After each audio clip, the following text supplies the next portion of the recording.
Right, bismillahirrahmanirrahim. Assalamualaikum warahmatullahi wabarakatuh. And good morning everyone. Yang berhormat Datuk Haji Haris bin Kasim, the State Secretary of Selangor, YB Dr. Siti Mariah Mahmud, Chairman the Selangor Public Health, Unity, Women and Family Development Committee, Prof. Datuk Dr. Muhammad Hashim Kamali, Founding CEO, IAIS Malaysia, Associate Professor Dr. Sheikh Muhammad Khairuddin Al-Junaid from Department of Malay Studies, National University of Singapore, Prof. Dr. Mansur Muhammad Noor from Institute of Ethnic Studies, KITA, UKM, Associate Professor Dr. Muhammad Azam Muhammad Adil, Deputy CEO, IAIS Malaysia, Mr. Muhammad Akmal Amri, Executive Director, Institute for Research and Development of Policy, IRDP, respected line of featured speaker and panelists, member of the organizing committee, Tan Sri, Puan Sri, Datuk, Datin, ladies and gentlemen. Firstly, I would like to welcome all of you to our event today, the Selangor Inter-Religious Dialogue Convention 2021, or in Malay, Convention Dialog Antara Agama Negeri Selangor 2021. Firstly, for background, as a rapidly developing state in Malaysia and home to a multi-ethnic and multi-religious society, Selangor faces various societal challenges involving relation between ethnic and religious communities. Therefore, jointly co-organized by Majlis Perpaduan and Integrasi Negeri Selangor (MPIS), Pejabat Exco Perpaduan Kerajaan Negeri Selangor, International Institute of Advanced Islamic Studies (IAIS Malaysia), and Institute of Research and Development (IRDP). The Selangor Inter-Religious Dialogue Convention 2021 provide an interfaith dialogue platform underpinned by the spirit of mutual respect and consultation for coming out with potential solutions or measures to improve relation between communities in the state. Through this platform of dialogue, it is hoped that leaders of various religious backgrounds may interact with one another in sharing their aspirations, priorities, and sensitivities in the pursuit of enhancing unity and mutual understanding within the society of Selangor. Therefore, without further ado, we would like to move to our first welcoming remark for today. Therefore, I would like to warmly welcome and invite Yang Berhormat Dr. Siti Mariah Mahmud, Chairman the Selangor Public Health, Unity, Women and Family Development Committee. Please welcome Yang Berhormat Dr. Terima kasih Saudara Muhammad Sayuti. Assalamualaikum warahmatullahi wabarakatuh. Bismillahirrahmanirrahim. Selamat pagi kepada semua. Please allow me pagi ini kerana convention kita akan berlangsung. Saya tengok tajuk-tajuknya banyak dalam bahasa Inggeris. Jadi untuk ucapan aluan ini saya ingin berucap di dalam bahasa Malaysia. Saya percaya semua boleh faham, tidak ada masalah. Ya. Terima kasih semua yang saya hormati Profesor yang berhormat Datuk Haji Haris bin Kasim, Setiausaha Kerajaan Negeri Selangor, Profesor Datuk Dr. Muhammad Hashim Kamali, Founding CEO IAIS Malaysia, Associated Prof. Dr. Syed Muhammad Khairuddin Al-Junaid, ya, daripada Department of Malay Studies, National University of Singapore, Profesor Dr. Mansur Muhammad Noor sendiri, Institute of Ethnic Studies kita, dan juga Head Consultant for kita bagi Stanco saya ni lah, ya, dan juga Associate Prof. Dr. Muhammad Azam Muhammad Adil, Deputy CEO IAIS, Encik Muhammad Akmal Amri, Executive Director Institute for Research and Development of Policy IRDP, panel-panel penceramah, ya, panelis kita, dan semua yang hadir pada pagi ini. Saya ucapkan selamat pagi. Maaf saya very protocol wise. Tan Sri, Puan Sri, Datuk, Datin, ladies and gentlemen. Ya, alhamdulillah, syukur sangat saya kehadap Allah SWT kerana dengan limpah dan kurnianya kita dapat bersama pagi ini untuk menghadiri Convention Dialog Antara Agama Peringkat Negeri Selangor untuk tahun 2021. Sebagai mukadimah, saya ingin menyampaikan ucapan penghargaan kepada Majlis Perpaduan dan Integrasi Selangor (MPIS), International Institute of Advanced Islamic Studies (IAIS) Malaysia, Institute for Research and Development of Policy IRDP atas kesungguhan dan kerja keras mereka dalam memastikan convention ini dapat berjalan lancar pada hari ini. Saya juga ingin mengucapkan terima kasih kepada semua tokoh-tokoh ilmuwan dan para peserta yang sudi memberikan komitmen dalam menjayakan convention hari ini. Hadirin yang saya hormati dan kasihi, mengekalkan keharmonian dan kerukunan hidup bersama di dalam masyarakat berbilang agama ini ialah satu cabaran yang besar yang dihadapi oleh Malaysia, khususnya di Selangor. Cabaran kepelbagaian agama lebih sukar untuk ditangani kerana konflik yang berlaku bukan sahaja berkisar tentang persoalan teologi tetapi juga dalam praktis hidup bersama dan interaksi sosial. Maka sebagai negeri yang memimpin kemajuan ekonomi dan politik adalah menjadi tanggungjawab kerajaan negeri untuk terus memelihara kestabilan, memperkukuhkan kemakmuran dan mengekalkan kesepaduan sosial ini. Hanya dengan cara ini kita mampu menghadapi persaingan di era digital serta menarik pelabur-pelabur asing yang menaruh minat untuk melabur di negeri kita. Bagi mencapai hasrat ini, saya berpandangan bahawa segala inisiatif dan program yang ingin kita laksanakan haruslah lebih mendasar, disampaikan dengan lenggok bahasa awam agar mudah difahami oleh semua lapisan masyarakat. Justru program dialog seperti yang diadakan hari ini, saya rasakan sangat penting untuk memperkukuhkan kefahaman masyarakat di samping membina budaya dialog yang baik di antara pemimpin berperbilang agama.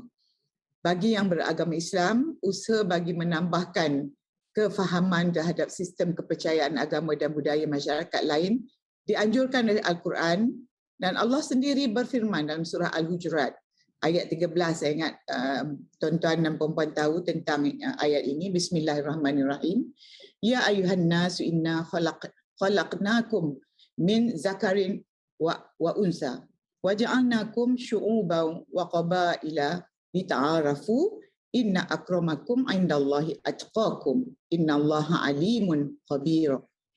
Jadi bermaksud, wahai manusia, ini Allah SWT address semua manusia, not only the Muslims. Itu yang cantik dalam Al-Quran, address Allah kepada kita, ini kita boleh tahu, is Allah addressing us specifically or it is, adakah ia semua manusia? Ini adalah semua manusia, regardless apa bangsa dan agama. Sesungguhnya kami telah menciptakan kamu daripada lelaki dan perempuan, dan kami telah menjadikan kamu pelbagai bangsa dan berpuak-puak supaya kamu saling berkenalan. Sesungguhnya di kalangan kamu yang paling mulia di sisi Allah ialah orang yang paling bertakwa. Sesungguhnya Allah Maha mengetahui lagi Maha mendalam pengetahuannya. Shadaqallahul azim. Jadi very clear, kalau di dalam masyarakat Islam, sesiapa yang tidak memahami perintah Allah ini, makna dia belum mengenali Allah SWT. Ya, dan Allah could have created us one race, one religion, but Allah chose with His iradah dan qadrat kekuasaannya, created so many races and so many religion, and command us to live together. Ya, ini adalah satu perkara yang mungkin orang kata boleh menolak tuduhan-tuduhan yang Islam itu tidak boleh bergaul ataupun tidak boleh bersama dengan bangsa dan agama lain. Hadirin hadirat yang sekalian, saya percaya usaha kita untuk memperkukuhkan keharmonian dan mempromosi kesepaduan perlu dilaksanakan secara kolektif dan inklusif dan konsisten, ya, agar boleh difahami, dihayati oleh semua lapisan masyarakat. Alhamdulillah, di peringkat kerajaan negeri kita telah mengambil langkah proaktif dengan menjalinkan usaha-sama di antara pemegang taruh seperti agensi, jabatan kerajaan, institusi akademik, NGO serta komuniti. Antara program yang telah dilaksanakan adalah bengkel pembinaan kapasiti untuk pentadbiran inklusif anjuran bersama Pusat Komas, sidang perpaduan anjuran bersama Jabatan Perpaduan dan Integrasi Nasional Negeri Selangor, webinar konsep demokrasi dan pembiayaan negara bangsa anjuran bersama Institut Darul Ihsan, chit-chat kita kan Selangor di media sosial, anjuran bersama IRDP serta siri dialog bersama wakil-wakil komuniti berkenaan isu-isu rumah ibadat.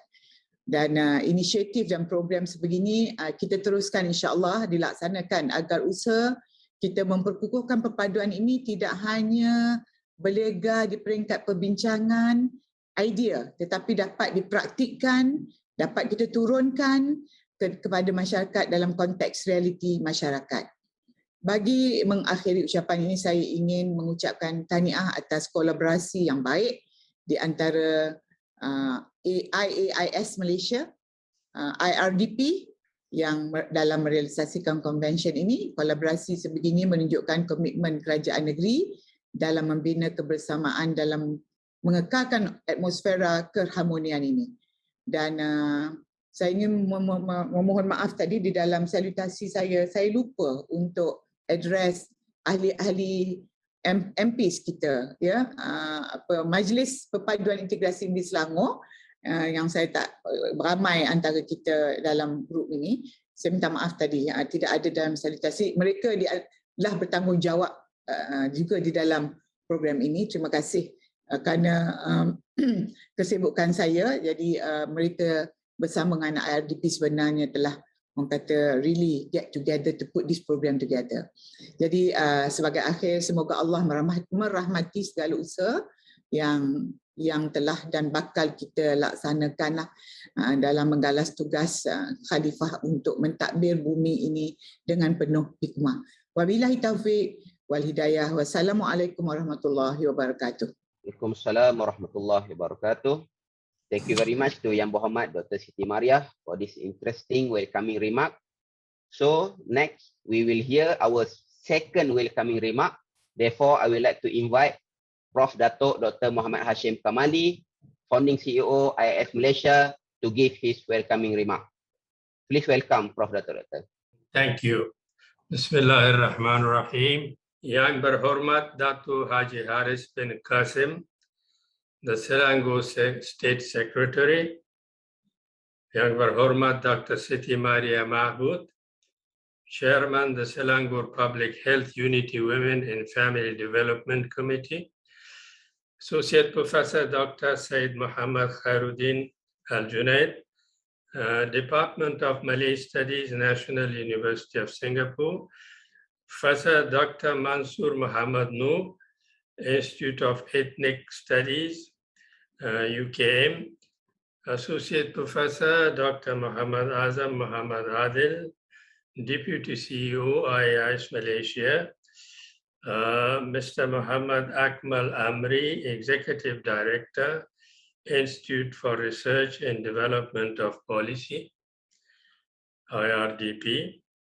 respected lines of featured speakers and panelists, members of the organizing committee, Tan Sri, Puan Sri, Datu, Datin, ladies and gentlemen.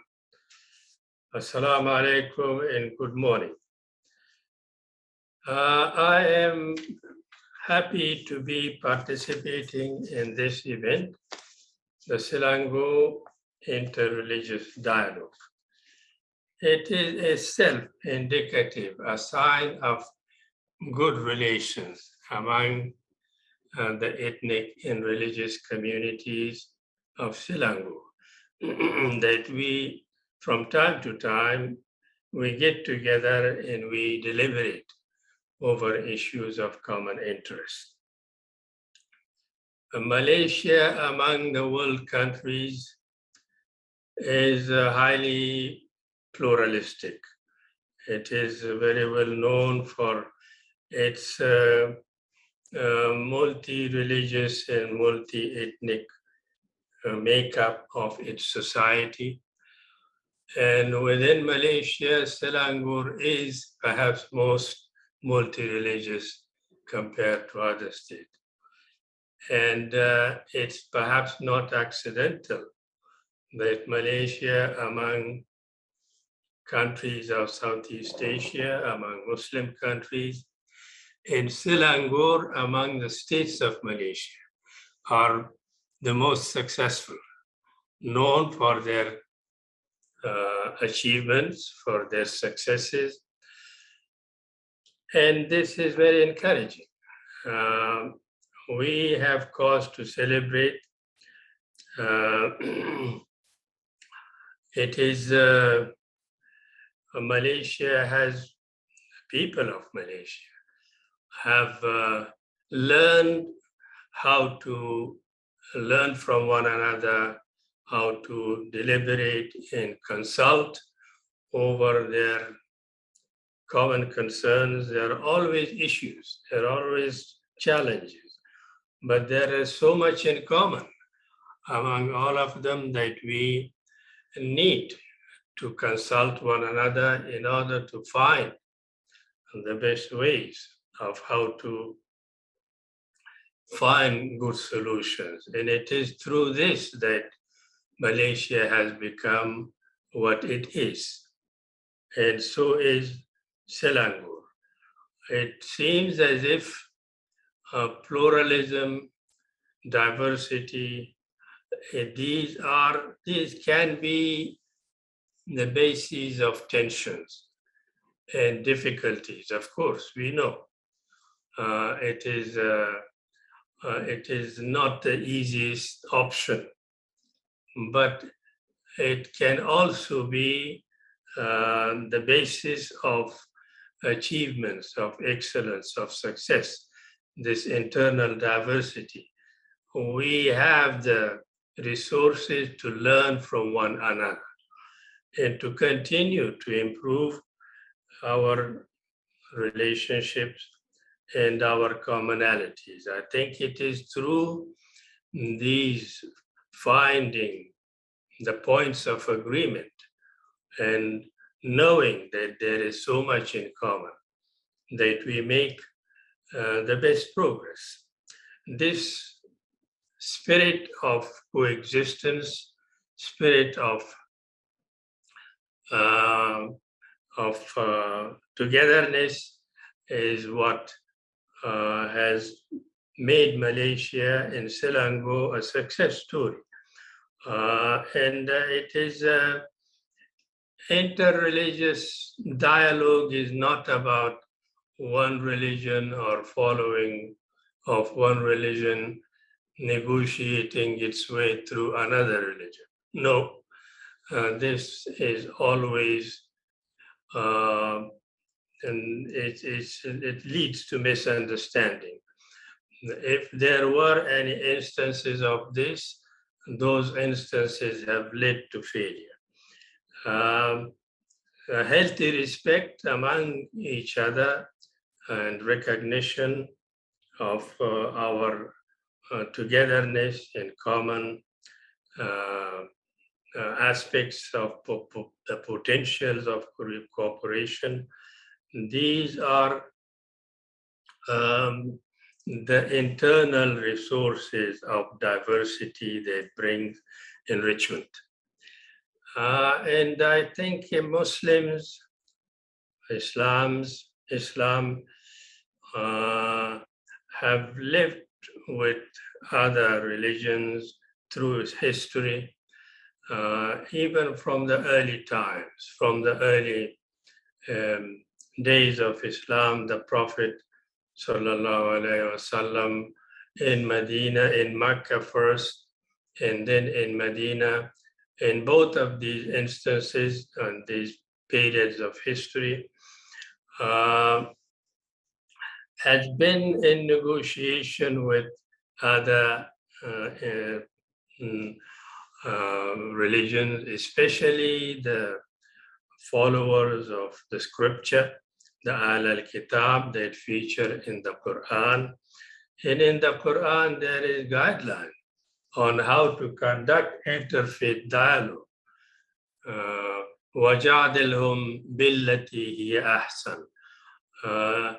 Argue with them, dispute with them in the best and most courteous way. Then وَلَا تُجَادِلُوا أَهْلَ الْكِتَابِ إِلَّا بِالَّتِي هِيَ أَحْسَنُ.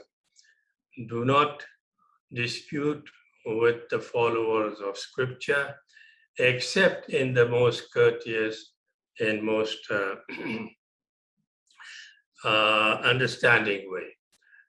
Try to understand one another. This is the most important aspect of interfaith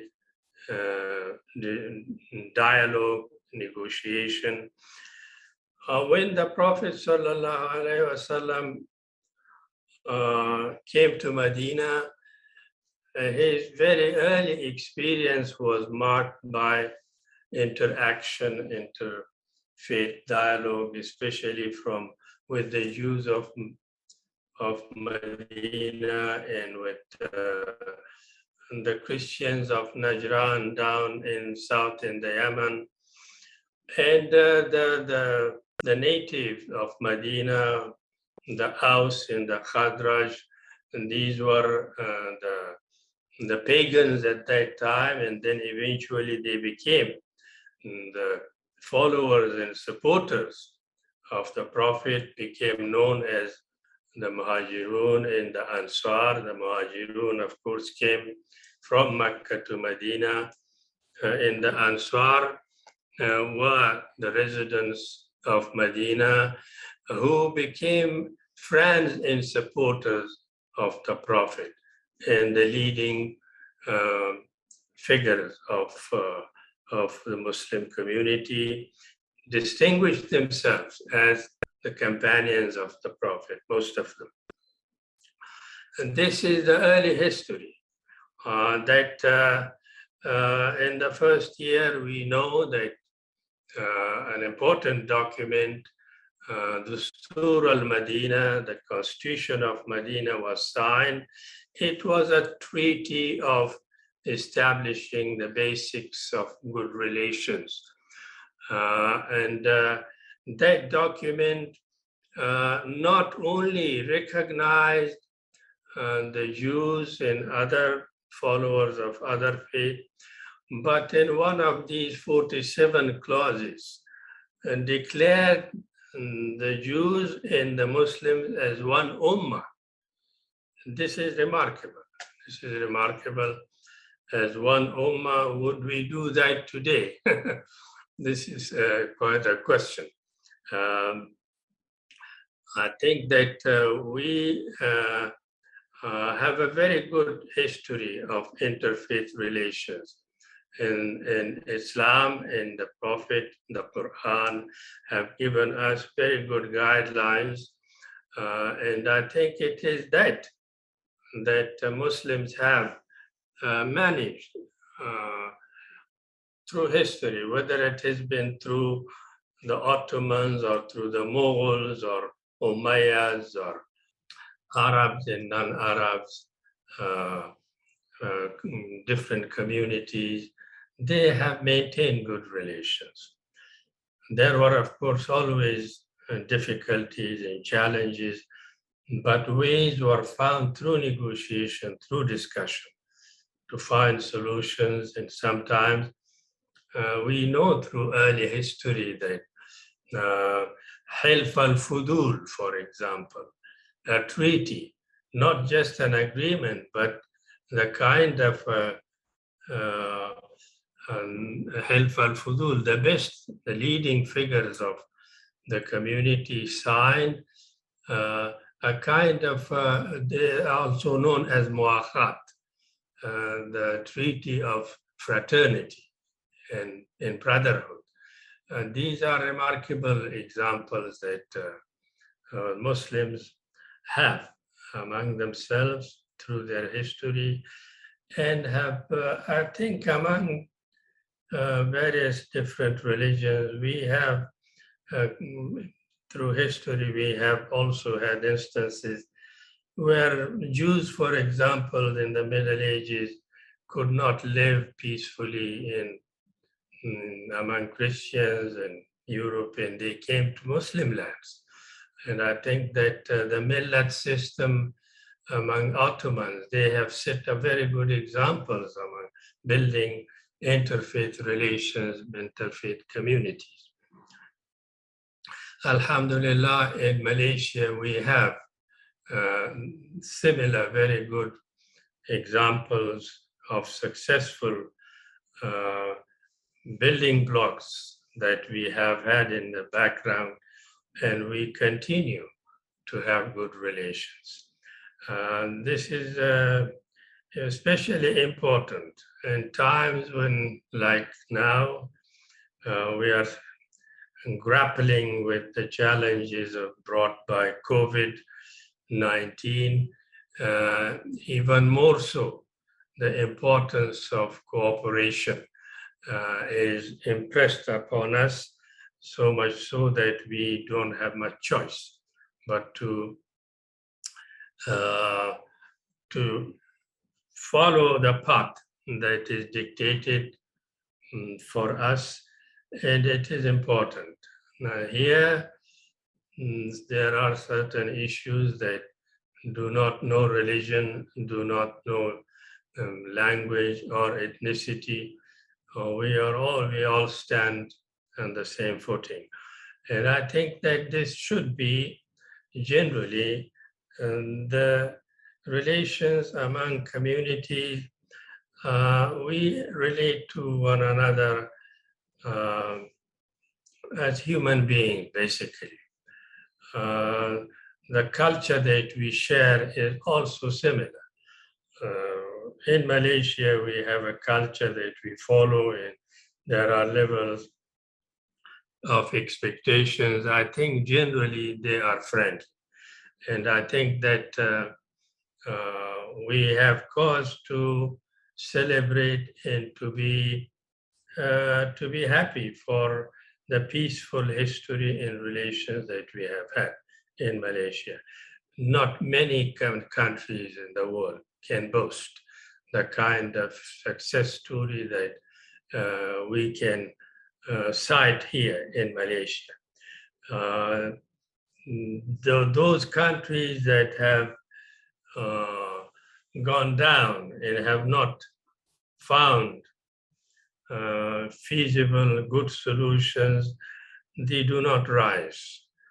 The path to success is difficult when you have challenges and difficulties and lack of understanding. I think that we ought to be always looking to the kind of the points of agreement that we have in our culture, in our religion, in our ways of living. Those points of common that we have in common, and show the way to success. These are the ways that we continue living with one another, peaceful coexistence. There is the world as a whole is really pluralistic. There is hardly a place that only one ethnicity or one religion groups in a particular country of the world.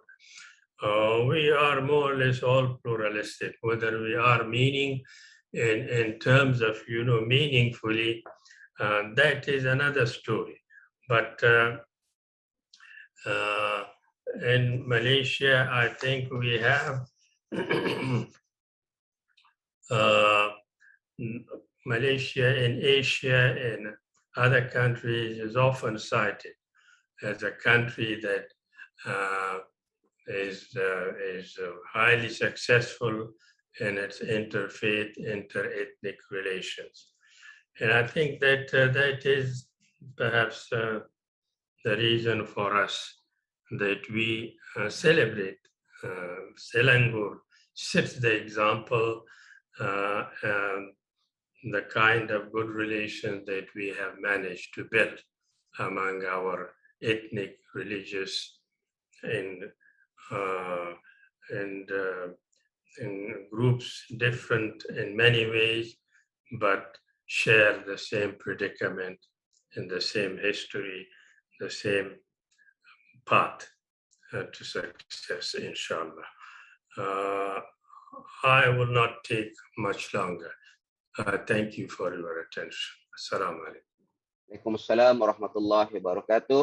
Thank you so much to Professor Dr. Muhammad Hashim Kamali for the very thoughtful and important welcoming remark. Thank you so much again, Professor Dr. Muhammad Hashim Kamali. And now, our most awaiting moment, the officiating speech by Yang Berhormat Datuk Haji Haris bin Kasim, the Selangor State Secretary. With that, we would like to warmly welcome and invite Yang Berhormat Datuk Haji Haris bin Kasim to officiate our Selangor Inter-Religious Dialogue Convention 2021. Please welcome Yang Berhormat Datuk. Bismillahirrahmanirrahim. Assalamualaikum warahmatullahi wabarakatuh. Good morning everyone. Yang Berhormat Dr. Siti Mariah Mahmud, Selangor State Exco of Social Unity, Datuk Professor Dr. Muhammad Hashim Kamali, Founding CEO of IAIS Malaysia, distinguished keynote speakers and panel discussions, participants of the convention, ladies and gentlemen. First of all, I would like to thank the organizer of this event, the Selangor Council of Unity and Integration, MPIS, the International Institute of Advanced Islamic Studies, IAIS Malaysia, and the Institute for Research and Development of Policy, IRDP, for granting me the opportunity to deliver an opening address for this convention. I would also like to congratulate all the organizers for their initiative and effort in organizing this auspicious and important convention. Ladies and gentlemen, the convention is indeed timely and significant. This is due to the alarming 2017 report by Blavatnik School of Government, University of Oxford, which indicate that demographic division continues to be a major obstacle in developing healthy inter-ethnic relations in Malaysia. Malaysians, in this sense, do not have much opportunity to foster inter-ethnic interaction and friendship due to the lack of racial diversity in their neighborhoods, school, and workplace. Additionally, the study found that religion, a core aspect of life among Malaysians, may pose a barrier to the pursuit of national integration. Therefore, to avoid such a decline in social cohesion, there must be a framework of peaceful coexistence in Malaysian context, particularly in the state of Selangor, the main hub of social-economic activities of the country. Islam, from its early inception, has always been committed to pronouncing the idea of peaceful coexistence among different religions and ethnic groups. The Quran is replete with injunctions that promote good treatment for the non-believers. Allah does not forbid you from those who do not fight you because of religion and do not expel you from your homes from being righteous toward them and acting justly toward them. Indeed, Allah loves those who act justly. Surah Al-Mumtahanah, chapter 60, verse 8. Prophet Muhammad, peace be upon him, also shown exemplary tolerance and respect toward other religions. In a hadith, the Prophet proclaimed that he who harms peacefully contracted non-Muslims harms me, and he who harms me harms Allah.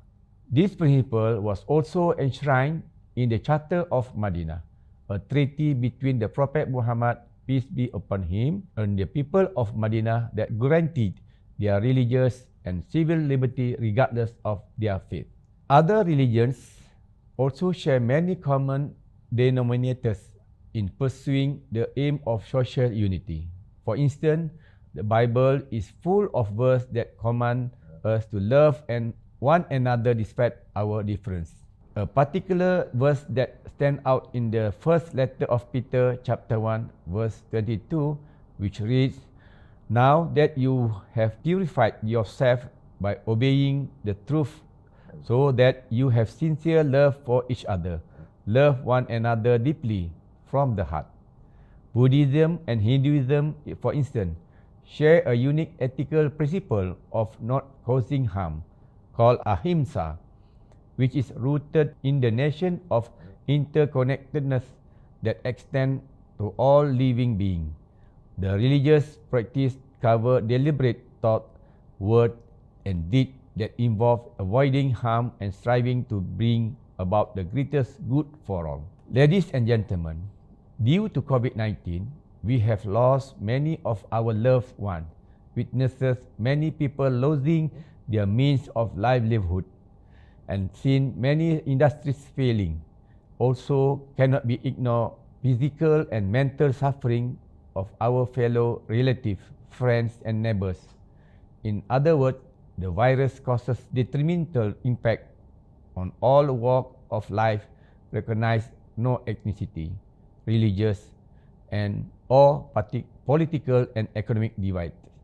Therefore, concerted effort involving government agencies, different groups and communities, as well as individuals across religious and ethnic divides are of paramount importance in this challenging time.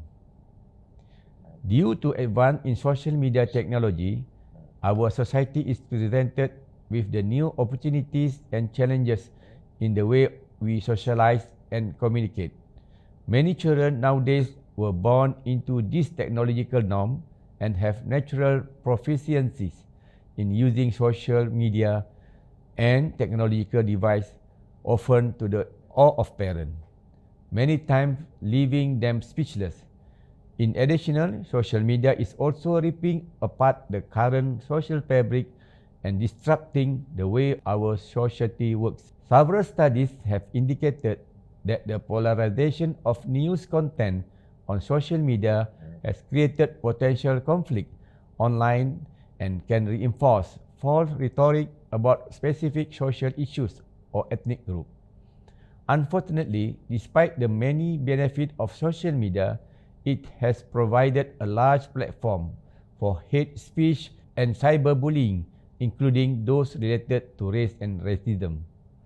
I honestly think there is a need for different religious groups to join hands together and deliberating complex issues and proposing their solution. As these problems are interconnected in nature and many result in situations that are beyond of our anticipation, we ought to maneuver our energy, expertise, and resources together and avoid working in silos. Problems such as rising social disintegration and polarization, corruption, environmental degradation, domestic violence, and drugs abuse, for instance, demand concerted effort that involve all parties. We need to inculcate the culture and interreligious dialogue in our communities in Selangor and make it new norm. This is not only to achieve social cohesion and harmony, but also to effectively deal with the new challenge in society. Ladies and gentlemen, in fulfilling this aspiration, the Selangor State Government has established the Selangor Social Unity and Integration Council, MPIS, under the portfolio of the Standing Committee of Social Unity, to foremost function as a policy advisory committee, as well as a point of reference and platform to mobilize social unity and racial harmony in the state.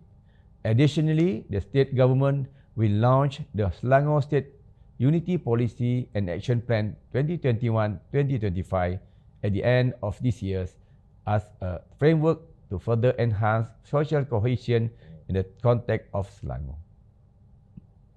All these initiatives by the state government are to ensure that Selangor would be able to sustainably retain its status as the leading state in Malaysia in terms of economic and political development and enhance its competitive edge to attracting inflows of investment due to its social economic stability.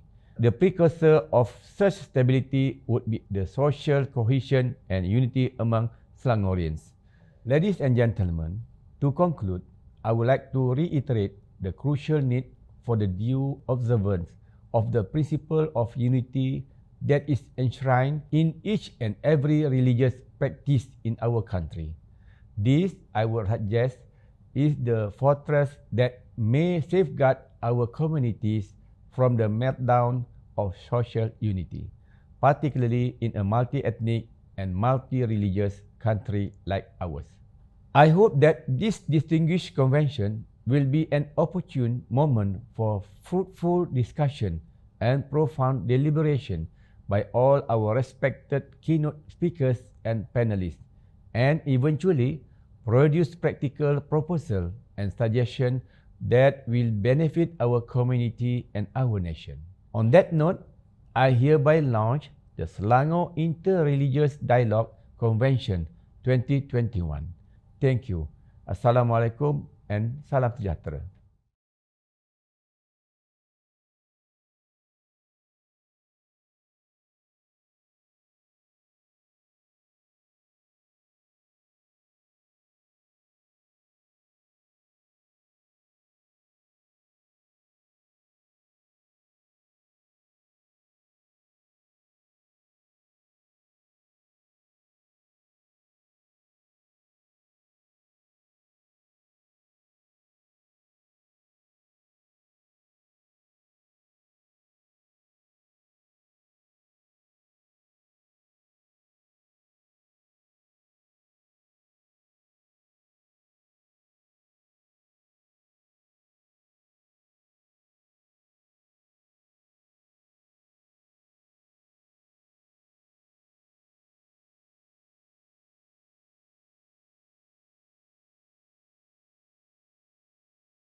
Okay, thank you so much to Yang Muhammad Datuk Haji Harith bin Kasim for the very interesting officiating speech, and also followed by our launch video montage for today, Selangor Interreligious Dialogue Convention 2021.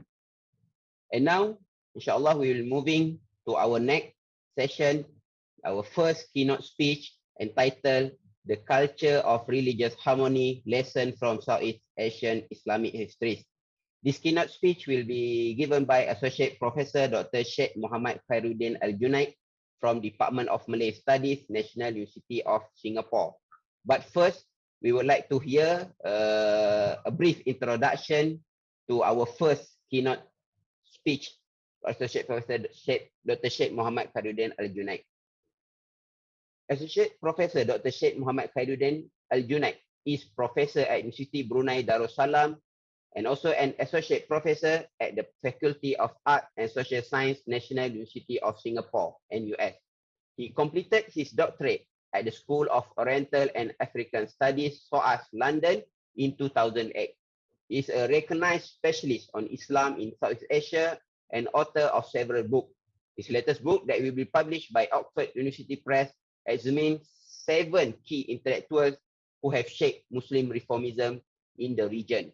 Without further ado, we would like to warmly welcome Associate Professor Dr. Sheikh Muhammad Khairuddin Al-Junaid to give his keynote speech. Please welcome, Doctor. Assalamualaikum warahmatullahi wabarakatuh. First and foremost, I would like to thank the organizers for inviting me today to give the keynote address for this very important conference. I must first say that I am so happy that the state of Selangor has taken this initiative to talk about the whole issue of religious harmony. It is a very pertinent issue now, especially in the midst of the COVID pandemic, where people are basically locked in their homes, and because of the lack of interactions with people, with human beings face to face, we are somehow more distant from one another than ever before. And thereby, we need to talk more about religious understanding and also various forms of understandings amongst us to develop a more harmonious society. What I want to do today is basically to move beyond first Southeast Asia to look at what's happening in the world today, for us to understand some of the global challenges that we are faced with in terms of religious harmony. We need to understand that this whole issue of religious harmony does not only affect Malaysia, but it affects every country all over the world today. And then after that, I'm going to move into looking at Southeast Asia and what's happening to Southeast Asia right now for us to have a more regional perspective. And then I'm going to focus into Malaysia. So as mentioned just now, I will begin first with talking about the state of the world now. And I'm going to make the argument that we are currently living in what I call as the age of contradictions. And then we're going to look at what are the implications of all of these contradictions that we see in the world today on Southeast Asia. How are we so much affected by all of these changes that are happening? And change has been accelerated in the past 2 to 3 years more than ever before in the history of mankind. We never had conferences in Zoom before, but now we are having it. But having conferences in Zoom meant that we are becoming more and more tired each day. There's a lot of fatigue leading to problems of mental health. So we need to look at that and how it has affected Southeast Asian societies. And then to so-called further what has been said in the opening remarks, in the very interesting note by Professor Hashim Kamali, and also our opening address just now by the state official, I'm going to talk about how Malaysian Islamic history, especially the history of Selangor, can become lessons for religious harmony today. So I want to begin first by talking about the age of contradictions. Now, if we look at what's happening in the world today, there's so much that is so good for us more than ever before, but there's so much that is going towards negativity. We can travel more faster than our grandfathers and great-grandfathers had in the past. Hence, we are living basically in a borderless world where if we want to speak to anyone at any place in any part of the world, it has become more easy, more seamless than ever before. But in as much as borders are becoming more and more porous, more and more fluid, more and more accessible than ever before, there is now more struggles over borders. So countries are locking themselves in more than ever before. And this has brought about what we call as right-wing nationalism all over the world. And Malaysia, Indonesia, Philippines, Singapore, all over the world, we are impacted by this. More and more people are becoming, in a sense, rooted in their own countries and feel that the people from the outside coming into their countries are foreigners. Dalam bahasa Melayu kita panggil pendatang atau pendatang asing. And what has been a cosmopolitan world is now affected by the surge of communitarianism. And that's why Europe, that has always been seen as amongst the most cosmopolitan terrain in the world, has now seen an increase of right-wing nationalism. And this is somehow unprecedented because of the contradictions that have came about due to the growing influence of the internet. So that's the first. Borders are becoming open, but people are closing in on their identity borders, on their religious borders, on the borders of their own country. And this has brought about ultra-nationalism all over the world. And I'm sure later on when we have discussions, friends in Malaysia can attest to this. There are many groups in Malaysia that are now saying that we want our country back and we do not want people from the outside to be here, right? Secondly, we have what we call as, and related to the first point, the growth of a new form of globalization, where globalization, if in the past meant the globalization of goods and services and transport, has become the a kind of globalization that enters into our bedroom, into our lives, even as we sleep. Nowadays, young people and even old ones as well, like myself, we even wear smart watches. They are not that smart sometimes, as we sleep, to track our sleep. And these watches are somehow determining our lives. So globalization has become more intense, more comprehensive, more pervasive than ever before. There are so much goodness that come out of it. If in the past, if we want to know more about a given religion, we need to travel to the library to borrow books to understand about a given religion. Now, just by taking out our handphones, we can find out about anything and everything. But with the coming of globalization comes what we call as stuck inequalities in many societies. The gulf between the haves and the have-nots have increased through the years. One scholar by the name of Paul Collier says that the bottom billion has become the bottom 2 billion. So we have more and more poor people than ever before because of the forces of globalization.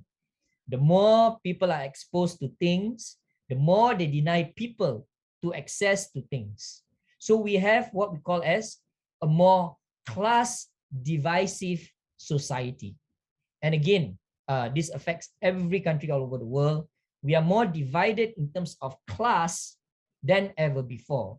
In as much as many societies are seeing the emergent middle class, what we refuse to see is that there are more people who belong to the underclass than ever before.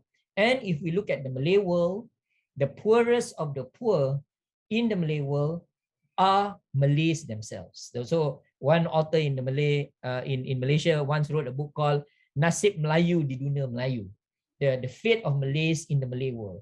The reality is that the Malays are getting poorer and poorer because of the forces of globalization, and this inequality that came about due to globalization is increasing by the day.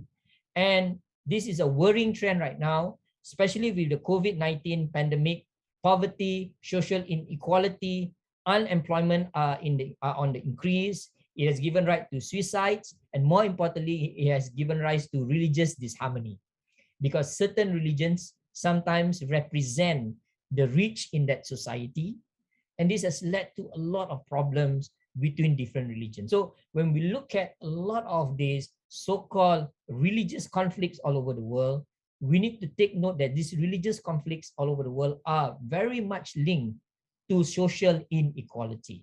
When a given group of society is denied access to jobs, to resources, that breeds a lot of dissatisfaction and unhappiness, and it has led to a lot of religious disharmony. And this is especially so in Europe, where the irony of the whole situation of globalization, the movement of peoples, is that the foreigners who are coming from overseas, be it from India, from China, from the Middle East, from many parts of the world, are now becoming the middle class. And the people who see themselves as locals, and here we are talking about the Caucasian people, they are becoming the underclass. And this has bred all of these religious hatred and intolerance, especially towards Muslims. It has bred Islamophobia, is very much linked to the forces of globalization, in as much as it is linked to the problems of inequality. I lived in America before. In some parts of America, Muslims are owning many lands, are basically CEOs of many companies, while non-Muslims who are living with them are not getting access to some of these resources. And this has made them feel that, oh, Muslims are coming to dominate us. So a lot of misunderstanding because of globalization. And together with this is the hijacking of religion by populists whose main objective is to pursue purely political ends, and they are using religion as a pretext to mobilize the public. So we see this especially in America during the Trump administration, where populism becomes an avenue to bring a certain religious group, especially the Christian right in America, to breed a lot of intolerance towards other groups, even towards other Christians. And this is happening in many other parts of the world, even in Asia, and I'm going to move to that later on. One author, and I would fully encourage everyone here listening in to read this book called Digital Political Radical. Natalie Fenton said in her book that the digital media have undoubtedly changed the way radical politics is communicated across the globe, but it is also claimed in turn that they have changed the nature of radical politics itself. So this is very interesting that we used to think that politics affect media, and she's saying that it's actually the other way around. The digital media is now changing how politics are being carried out in society, and radical politics are very much influenced by the tide of the media, the forms of mediation, the means of organizing protests and demonstration, and communicating one's political passions and desires are connected to the claims of a revival of radical politics of the 21st century. So we need to now understand that we are living in a world where radical politics are now being bred through the forces of the digital media. Hence, there is this interconnectedness between what we see in the media and what we see in politics. So politicians who are listening in, we need to pay attention to this. And I've written a little bit on this in my book, Muslim Cosmopolitanism, how the virtual world is as important as the real world now.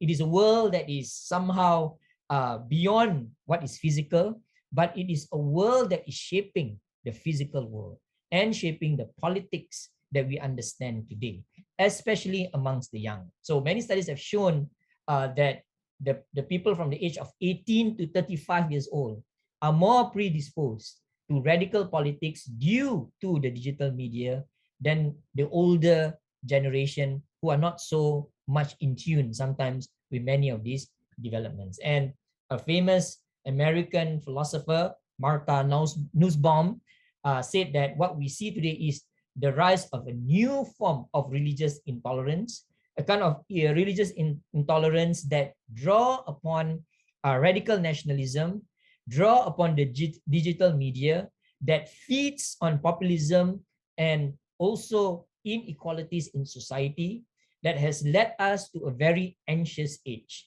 Satu fasa di dalam kehidupan manusia yang sangat-sangat membimbangkan. So I have to put it in Malay because it's more powerful in that language. It's an age of anxiety that we need to pay attention to, right?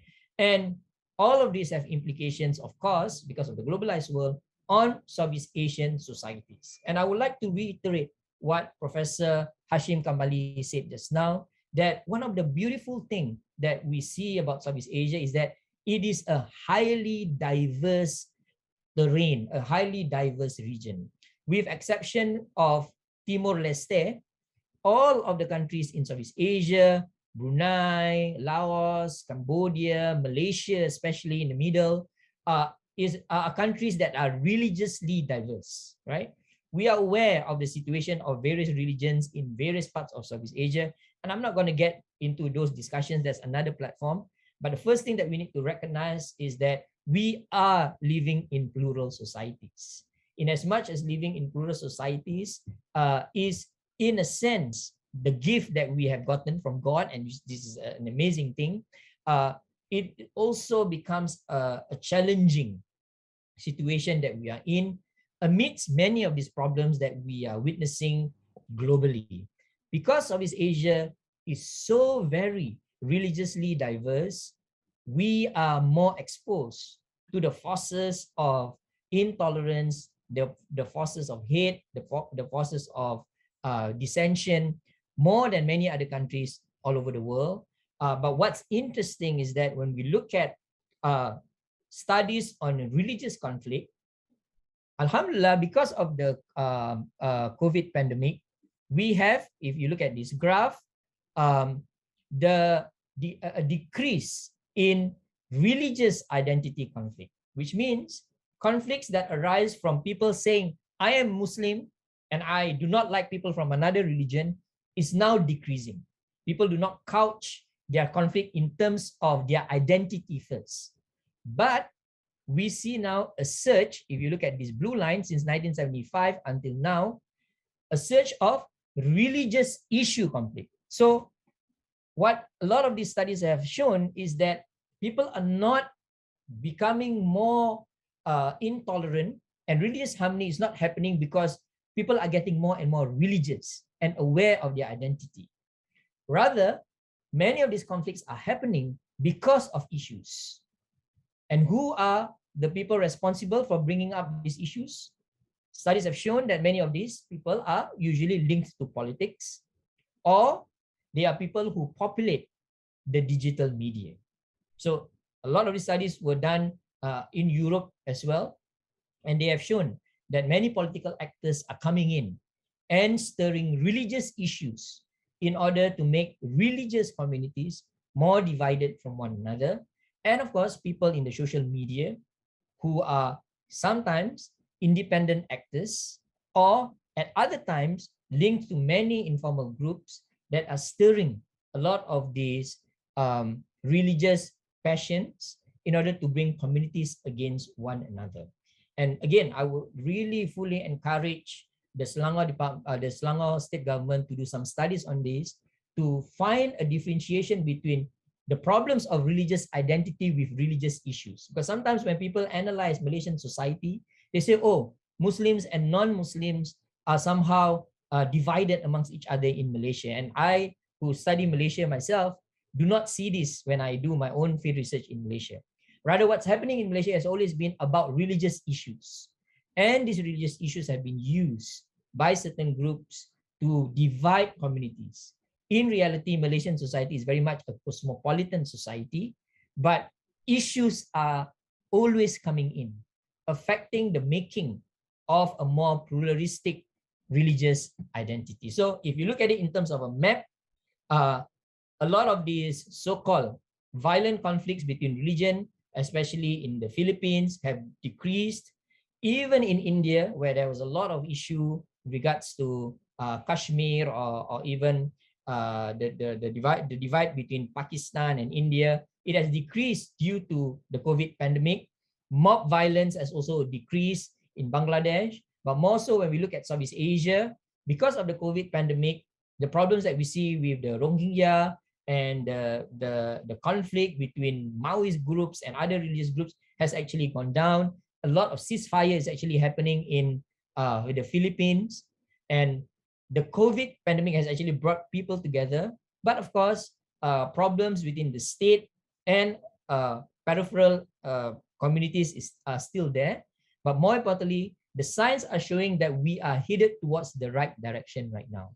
That because everybody's concerned with the pandemic, we are not fighting with one another about our religious identity. And this provides us with an opportunity where a lot of us who are academics, educators, can now come into society and imbibe more understanding about other religions and more understanding about our common predicament. Human beings are dying because of this pandemic. How can then we help each other based on our religious identities and affiliations to build a more harmonious society? But there is still one issue that is now affecting us all, which is the great powers rivalry that can somehow affect what's happening in Southeast Asia, especially in Malaysia. Another very good book published by Oxford University Press by a China specialist, David Schambach, where great powers meet. He talks about how Southeast Asia is currently the epicenter of global competition, and the region will be considerably impacted by US-China rivalry. And this rivalry has become more intense than ever before, much more than most Asian states recognize or care to admit. Unfortunately, many of us are not paying attention to this rivalry. He said that there is a lot of denial and excessive preoccupation over the internal affairs among Southeast Asian states. He says that we need to be aware of this great power rivalry because it will affect the dynamics in many ASEAN countries. There is an Asian adage, bila gajah bergaduh, yang mati di tengah-tengah adalah kancil, and he uses this analogy. He said that there is an ancient Asian adage that when elephants fight, the grass is trampled. Such is the danger for Southeast Asia as the geo competition between United States and China heats up and becomes more and more acute. And this is where Southeast Asians need to learn from their own history, how they balance between many powers of the day. And we had this before in our history, where China was the superpower then, and India was also there, and then of course all the great empires in the Arab world. So knowing all of these big issues that we are faced with, I would like now to move into how we can use Malaysian history as lessons for religious harmony. And there is so much in our history that we need to pay attention to. And I've said this many, many times for years and years, that one of the greatest problems and challenges that we are facing right now in the Muslim world, especially in the Malay world, is this blindness towards our own history. Most Malays do not know their own history. And this is a very, very sad thing, because when you do not know your own history, you do not have an identity, and you do not have path lights for you to move forward. And I basically wanted to address this issue, and that's why I wrote a 1,000-year history of Islam in Malaysia, trying to show fellow Malaysians that we have a long history of the development of Islam that was fueled because of the cooperation with non-Muslims. So it's to some people, it is a very controversial argument. I'm arguing in the book that one of the reasons why Islam grew in Malaysia, and Malaysia here means the Malay world as a whole, is because the non-Muslims were also helping us in the things that we are doing, be it trade, be it in politics, and so forth and so forth. And this is why I use the word an entwined history, that satu sejarah yang berkait antara satu sama lain, that our history is very much linked to the non-Muslim history. And when we have a good cooperation between the non-Muslims, Islam will actually flourish, in as much as these non-Muslims can live with us in harmony. And of course, I would like to recommend that we read again, if you have not, the book of Professor Hashim Kamali, because he does not only talk about moderation in Islam and the culture of pluralism and tolerance and cosmopolitanism, he gives the Malaysian and Southeast Asian example. And again, the unfortunate thing about our academics in Southeast Asia is that we don't talk about the ideas that come from Southeast Asia. So interestingly, Professor Hashim Kamali is more celebrated outside Southeast Asia than he is in Southeast Asia. And we need to change this. We have so many global thinkers here in Southeast Asia, but we don't talk about their works. So again, the other thing that I would like to appeal to this collective is that let's have discussions over these books and how we can translate these books into programs, into policies, into more grounded and concrete steps forward, right? So when we look at the history of Southeast Asia, 1,000 years of beautiful history of Islam being here, we see empires where this whole religious tolerance and harmony existed. The Samudra Pasai Empire from the 13th to 16th century, Patani Darussalam from the 16th to the 20th century, and the Malaccan Sultanate. And if you look at the history of the Malaccan Sultanate, you have 83 languages spoken in a given sultanate. So you have so many different peoples from all over the world coming in a given realm to work together, to live together. So the point is that this thing is not a dream or a utopia. It has been realized in our own history. Amidst all of the global challenges that was happening then, amidst the contest and clash, so-called, between empires, there was a sultanate that could embrace anybody and everybody. And of course, the Selangor Sultanate from the 18th century onwards, that basically brought in the biggest number of people from elsewhere in the world to become part and parcel of the Sultanate. So a lot of these histories need to be told again, and need to be told again beyond the container of nationalism. So this is the other problem that we have with Malaysian history, is that it has been seen from the perspective of the nation, when many of these empires were not bounded within the territories of the nation. They were very regional and global in perspective, and they had certain characteristics that could amend some of the problems that we look at today. So I want to move into that, and then I'm going to end my my very brief lecture.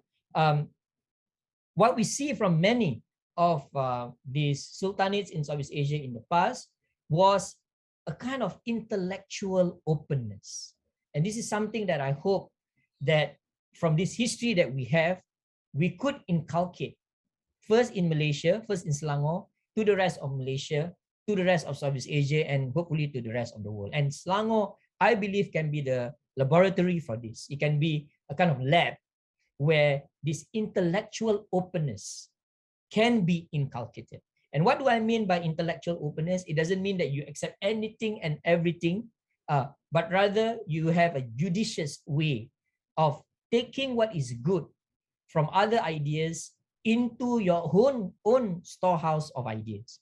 And this is actually very, very much so in the Islamic tradition, where Rasulullah SAW always emphasized that al-hikmah dallatul mu'min, that hikmah is the lost treasure of a mu'min, and that we should draw from as many ideas as possible to be universal in our approach to ideas.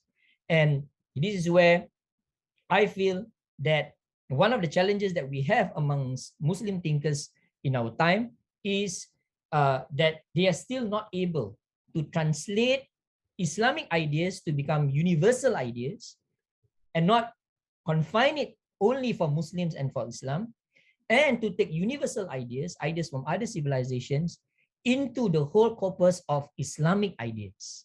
And this is our challenge now. This fusion of horizons is something that we have not done well enough. And this is what we saw basically in the Andalusia history, where scholars such as Ibn Rushd, Ibn Tufail, and so forth, they could bring all of these ideas from various civilizations to produce new ideas of their own.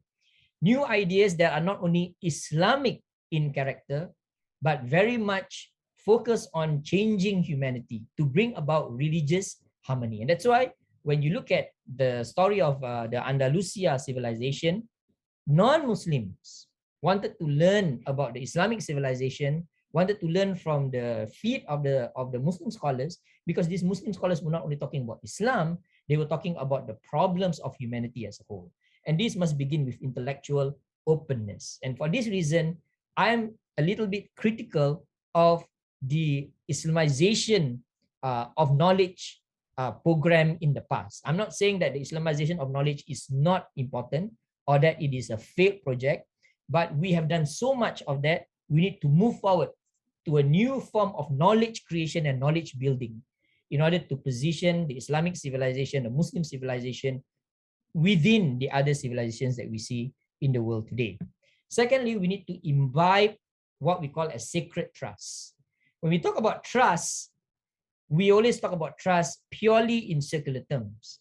But every religions, every world religions have ideas of trust. And these ideas of trust are based largely on religious philosophies.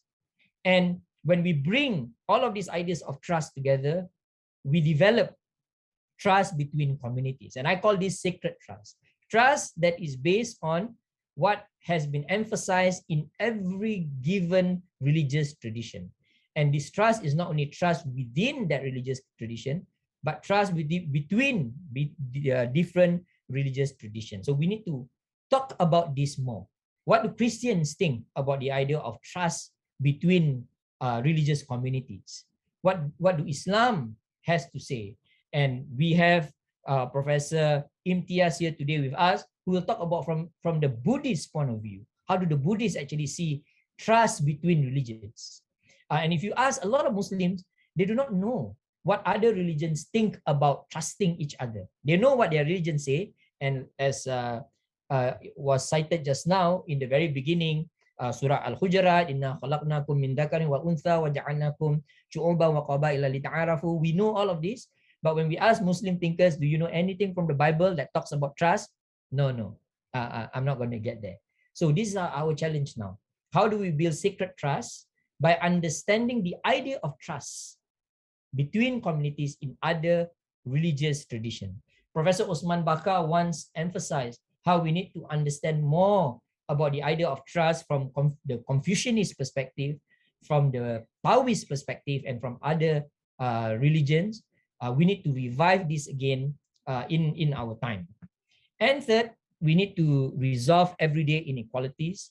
Talking about ideas makes us more enlightened in the mind. In reality, ideas are not enough to change the state of society. And when we talk about inequalities in Southeast Asia, we are talking about inequality sehari-harian. Every day you see this inequality. And you don't have to go far. You go to many countries in Southeast Asia, you have beautiful universities, and outside the university, you have poor communities. And I always tell this to my friends in places like Indonesia, that we cannot have an Islamic university where the communities around the university are not eating, are hungry, are poor. Then that university is not an Islamic university. That university can be an Islamic or Christian or religious university when the university benefits the people around it. And this is where sometimes as thinkers, we are always thinking about the big idea of inequality. We do not pay attention to the everyday inequalities that can breed religious disharmony. And we need to solve it, right? We need to solve it at our level, be it at the state level or at the level of educational institutions, to inculcate this whole idea of social responsibility that stems from religious understanding. That you are helping people around you because you are a Muslim, because you are a Buddhist, because you are Hindu. And in Buddhism, for example, this whole idea of serving mankind is a big idea in Buddhism. In Singapore, we have marvelous Buddhist institutions that are so charitable to anybody and everybody. They even help Muslim organizations by giving donations to them in any activities that they do. So we need to resolve this at an everyday level, and we need to also nurture localized loyalty and global responsibility. One of the problems that we have among the young today is that they have become more and more globalized than ever before. Their community is no longer the nation. Their community is Facebook, Instagram, and now the big TikTok. So they are very global in their perspective. Because of this whole global so-called orientation, some of them become rootless in their own societies. Basically, mereka tak ambil indah tentang apa yang berlaku di dalam masyarakat mereka. They don't care about what's happening in their own societies. What they care is what their friends are saying to them in Instagram and in Facebook. So we need to now reach out to the young, especially, to have some loyalty to their local communities. And this is interesting. If you look at the old kampung days, for people here who have lived in kampung before, there are no more kampungs in Singapore anymore. There is this kampung spirit that was there, where you feel that you belong to that kampung and you pour all of your services and your loyalties towards that kampung, but at the same time you belong to a state, to a country, to a global world. And this is what we need to revive again. In Singapore, we are trying to do this again. There's this whole revival of the kampung spirit, because if you don't have this spirit, someone dies next door and we live in flats here and nobody cares because we are concerned about the Instagram, about the TikTok, that person will not get the help that they need.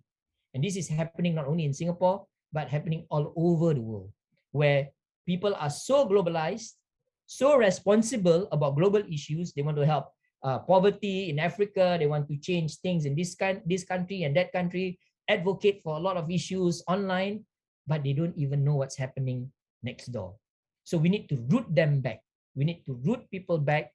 And this is in our Malay and Malayan or Malay world tradition, while at the same time not be, in a sense, unconscious about what's happening all over the globe. So I want to end here by saying that religious harmony in Southeast Asia has been there for over a millennium and even before that.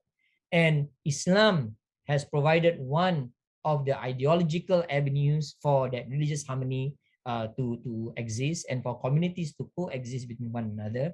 Our challenge now is to be aware of what's happening globally and to look at the implications in our region, but we need to also revive the understanding of our own history in order for us to imbibe and inculcate in the minds and the hearts of the young a new form of religious harmony that would help communities come together and work with each other, even though they belong to different faiths or different religious traditions. Only then can we have harmony in Selangor, in Malaysia, in Southeast Asia, and in the world. Thank you very much. Assalamualaikum warahmatullahi wabarakatuh.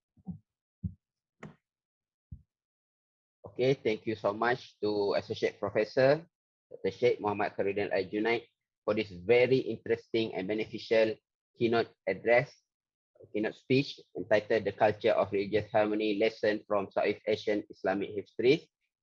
With that, inshallah, we will open if there is question from the participant in our Zoom session. If you would like to ask question to Associate Professor Dr. Muhammad Khairuddin Al-Junaid, please welcome. Is there any question from the participant? Assalamualaikum. Salam. Yes, please proceed with your question. Okay. Assalamualaikum warahmatullahi wabarakatuh. I'm Nisar from USIM. I have a question to Dr. Khairuddin from based on what he said in his speech just now. This is about the need for the Muslim community nowadays to understand the different background of the other religion, because we know that the problem here that we have, problem for our community is when we do not understand others, so we tend to have bad perception. So we are enemy of what we do not know actually. So this is something that the more we know about others, the more respect that we're supposed to have to the others. But now what I see from our Muslim community, from what I've seen, getting to know further about other communities is something like, very, very rare in the Muslim community, as if that you want to know the other scripture of other religion. You compare the basic, basic principle from Islamic principle and the other religion, as if that we want to, the people will say this is something like we want to make our religion at a par with the other religion, something like that. So then come the principle or the element, the perception of pluralism, like we all hear before this. So because of this, pluralism, liberalism, so we feel afraid to go into more detail about others, to get to know about others, because we have been taught by Islam to respect others. Respecting others doesn't mean that we believe in others religion, but we respect them. In fact, in the Quran, it was mentioned as well, do not, wala tasubbul ladhina yad'una min dunillah. So we do not discredit, or we do not,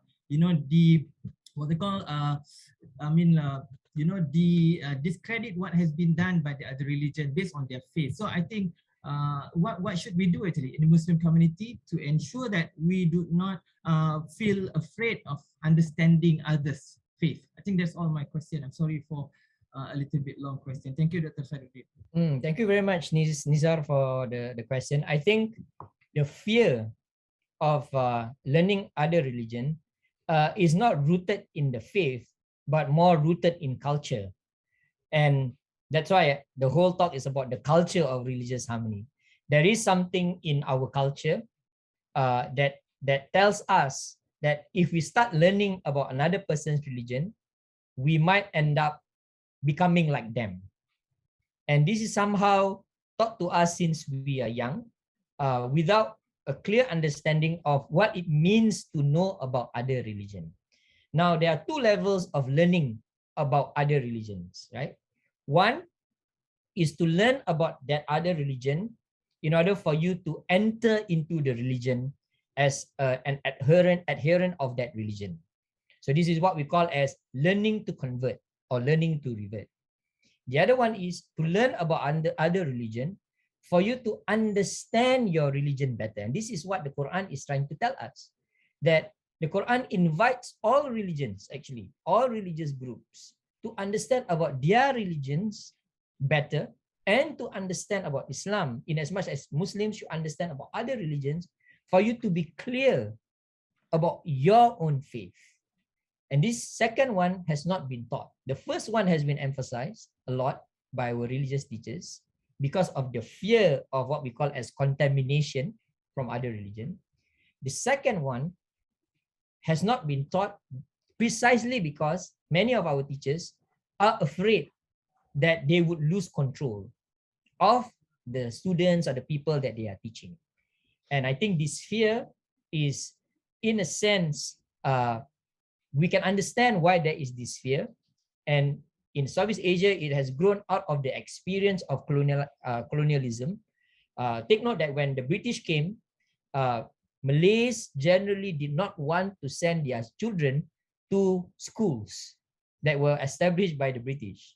And the reason why they resisted until the British had to fine every single one of them was because they did not want to be affected by missionary work. So what did the British did? They introduced Quranic studies in British schools. So that's the beautiful part of British colonization, right? The Dutch didn't do that as much, nor did the Spanish, because they believe in this whole idea of total secularization of the people on the ground, right? Or Christianization. And this fear actually remained with us. But in the current situation that we are in right now, we need to change many of our curriculum of teaching, especially of teaching religion, to first make the young people understand their own faith, be rooted in their own identity and their own religious beliefs, but at the same time to have some ideas about how other religious things that are incongruent to our faith. So that is the other challenge, because the other thing that most of our religious curriculum do is to show how different we are, right? And this is also sometimes a bit problematic, because when they talk about these differences, they talk about, oh, since we are different, hence we do not have to be close to these people, or else we'll be contaminated by them.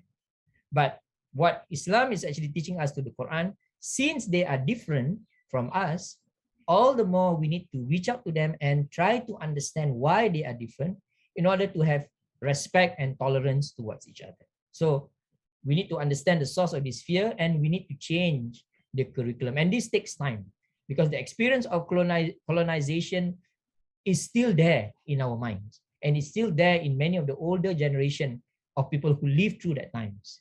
But the newer generation, to come out of it, it takes a whole new reconstruction, basically, of our educational system, especially of religious education. There is a question in the chat. How do you see political forces, politicians, political parties could play a role in bridging knowledge and trust gap among religious communities? It all starts there, to me. That at the end of the day, it all starts really from the top. Of course, we have all of these grassroots initiatives going on, people reaching out with other communities. In fact, if you look at everyday religious harmony, I argued in my book that Malaysia has amongst the highest everyday religious harmony in the whole of Southeast Asia. You can go to Kelantan, if you have, and look at the Chinese eating in the local stores in Kelantan. Not only do they speak local Kelantanese dialect, they eat with their hands. And I wrote this in my book, that at the end of the day, at an everyday level, you don't see these problems, right? These problems come when issues come in, and these issues usually come in due to the forces of politics.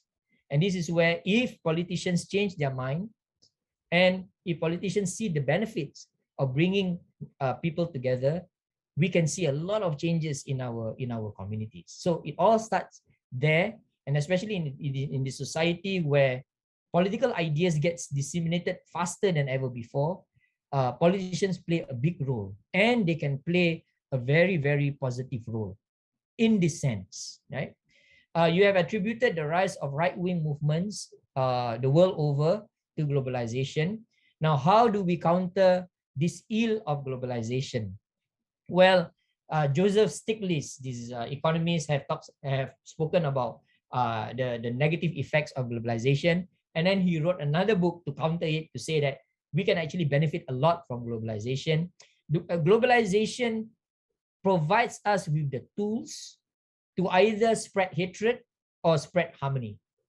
And at the end of the day, the groups that are winning are the groups that have the largest volume. So this is what we need. If you populate the internet with a lot of good things, that volume of works will in the end shape public opinion. And this is why people who control the media, the big media, they are the ones who are shaping the minds of the people today.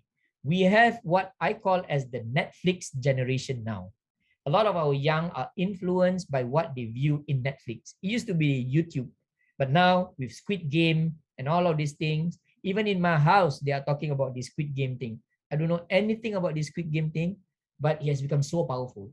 Now, what is stopping religious communities to produce their own English-based channel? together, right? There's nothing stopping them, but they're not doing it. What is stopping us from producing our own Netflix to use films and movies to spread good ideas? There were attempts by these in the past, but somehow we have not been strong in that. So we need to look at globalization as an opportunity. The tools are already there. The will is still not strong enough. And this is what we need to do. Jeffrey Fang asked, religion is being practiced more in the form of substance, in form rather than substance in all faiths. The outward appearance of dressing and talk becomes more important than the true and sincere character that will emanate from the substance of our religion. This breeds a generation of judgmental religious clerics that coerce people to act in a religious manner out of fear.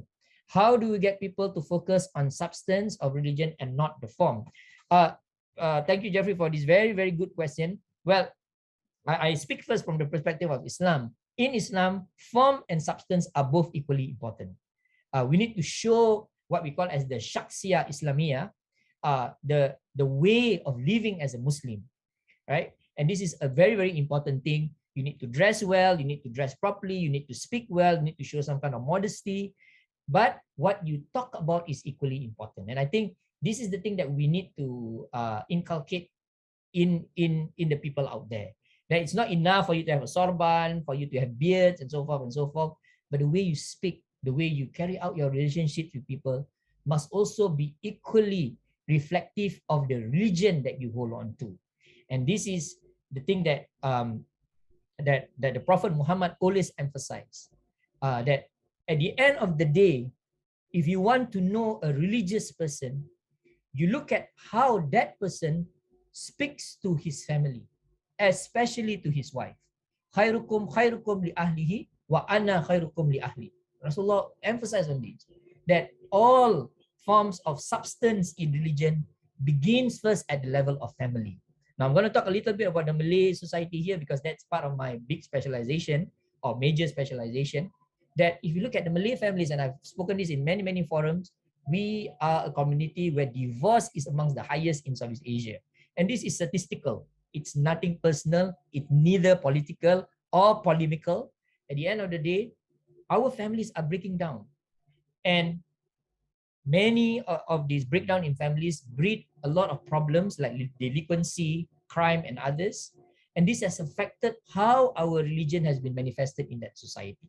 So to bring back that substance, not only form in our religion, we need to first sort out the issues in our families and what we communicate to our families. And we build character. So there is a philosopher, I would like to also recommend his book by the name of Richard Sennett. Richard Sennett is an American philosopher who wrote the book, The Corrosion of Character, of akhlaq. He talks about why the world now is experiencing many divisions, many problems. And this is an old book, but I'm sure it's so very important now than ever before. We need to bring back this character. And this character must be manifested first in our clerics. The way they speak, the way they carry themselves, the way they communicate with other religions must first change before we can get back to the issue of form, right? Well, the questions are coming in very fast. Chairman, Mr. Chairman, can I just read them straight away and answer them? Please. Okay. Yes, please. So thank you, Prof. Khairuddin. Locally, we seem to be dealing with political players who want to maintain powers by giving a narrow interpretation of religion. How do you free people from their influences? You cannot free people from their influences. And that's why every Friday, we are encouraged when we go to Salat Jumaat to read the Surah Al-Ghashiyah. In Surah Al-Ghashiyah, there is an ayat that talks about why Allah reminds Rasulullah that you are only a messenger to deliver the message, right? You cannot basically change people. It is me, Allah, God, who will change them. And I always feel that in order to change people's minds, we say what is good, right? We talk about goodness all the time. And the people who preach good will be the people who face the greatest challenges. If you look at the history of Islam, the scholars who are always talking about goodness are the ones who are the most persecuted.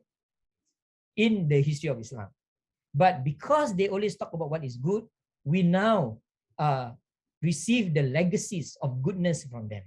So if you want to change the minds of people in power, the minds of people of influence, you keep on doing these kind of events so that it will slowly trickle into the minds of these people that things need to change.